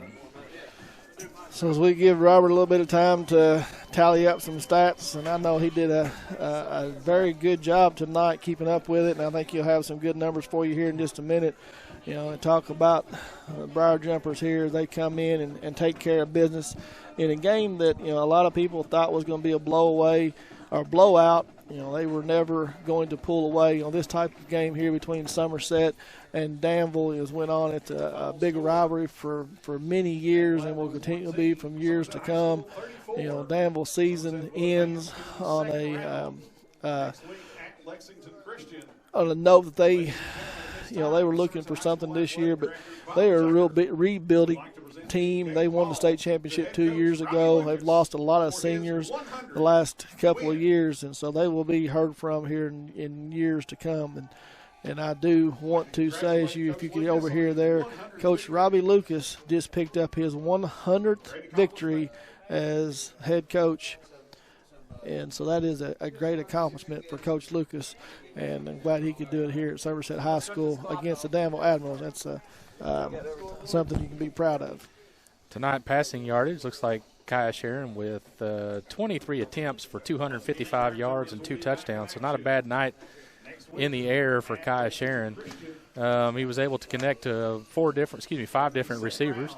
Connected one time to Gerard Smith for 13 yards. 4 times to number 3 Cam Austin for, I did the math wrong on that, 71 yards and a touchdown. Number 30, I'm sorry, I'm drawing a blank. Carson Guthrie. Carson Guthrie, thank you so much. That's all right. 50 total yards on 4 different receptions. 3 3 receptions for number 25, Gilmore, for 25 yards. Kay Grundy with 5 receptions for 115 yards. Rushing tonight, you got 1 rushing yard for Mikey Garland that resulted in a touchdown. You've got 14 attempts, and this is probably an interesting number, 14 attempts by young Cam Austin for 31 yards and 2 touchdowns. And then I'll get a couple more here for you here in just a minute whenever I get the totals up for rushing yardage for Kai Sharon and for Gerard Smith. So as we get ready to get ready for next week, traveling up to Lexington Christian Eagles for the ones that have traveled up there. The last time we played, it was a back and forth game, one of the best games in the state of Kentucky. The Briar Jumpers came out on the short end of the stick, 35-34, and I don't expect anything less next week as Briar Jumpers travel up there and looking for redemption. If they can get that win, then they'll be at home for rounds 3 and 4 here in the state playoffs as they try to make their way up the Kroger Field. Tonight, rushing attempts for Kaya Sharon, 8 rushing attempts for 45 yards. And this is the big stat tonight, 105 rushing yards for young Gerard Smith. Nice. On 9 carries and 1 touchdown. I'm assuming Mr. Gerard Smith trying to make a lobby for that player of the game tonight. Be hard to keep him out of the books, I would say. Now, defensively, I don't know where we're going to go with that just yet because there was a couple of guys that stepped up tonight. We had, I think, forced Danville into 3 turnovers, which is something that we need to try to do tonight. We called out Dylan Keith's name quite a bit. Jason Bruner up there with a couple of big tackles. I know we also talked about Tyler Harvey being in the backfield causing some problems. So, there's a couple of players there that we could talk about for defensive player of the game. But we'll get to players of the game here in just a minute. I'm trying to find some scores for you for some of the games around the state. I'm not doing a whole lot of good, but we do know that we are traveling to Lexington next week to take on Lexington Christian. And I'm sure Mayfield was leading earlier tonight, so I think they probably pulled through.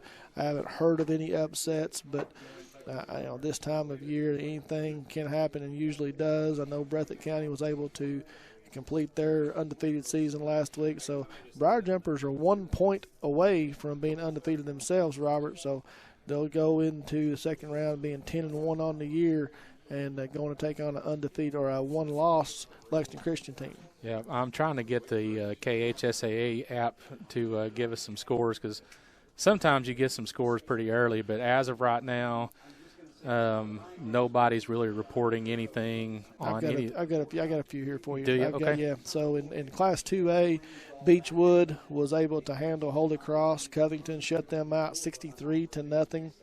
Lexington Christian was able to put up big points and beat Washington County 43-14. Newport was able to defeat Lloyd Memorial 28-16. Middlesboro, a foe normally in 2A for the last several years until this year where Washington County came in. Middlesboro picks up a big win, 57-22 over Leslie County. Of course, Somerset here wins 34-14. Walton Verona beats Gallatin County 41.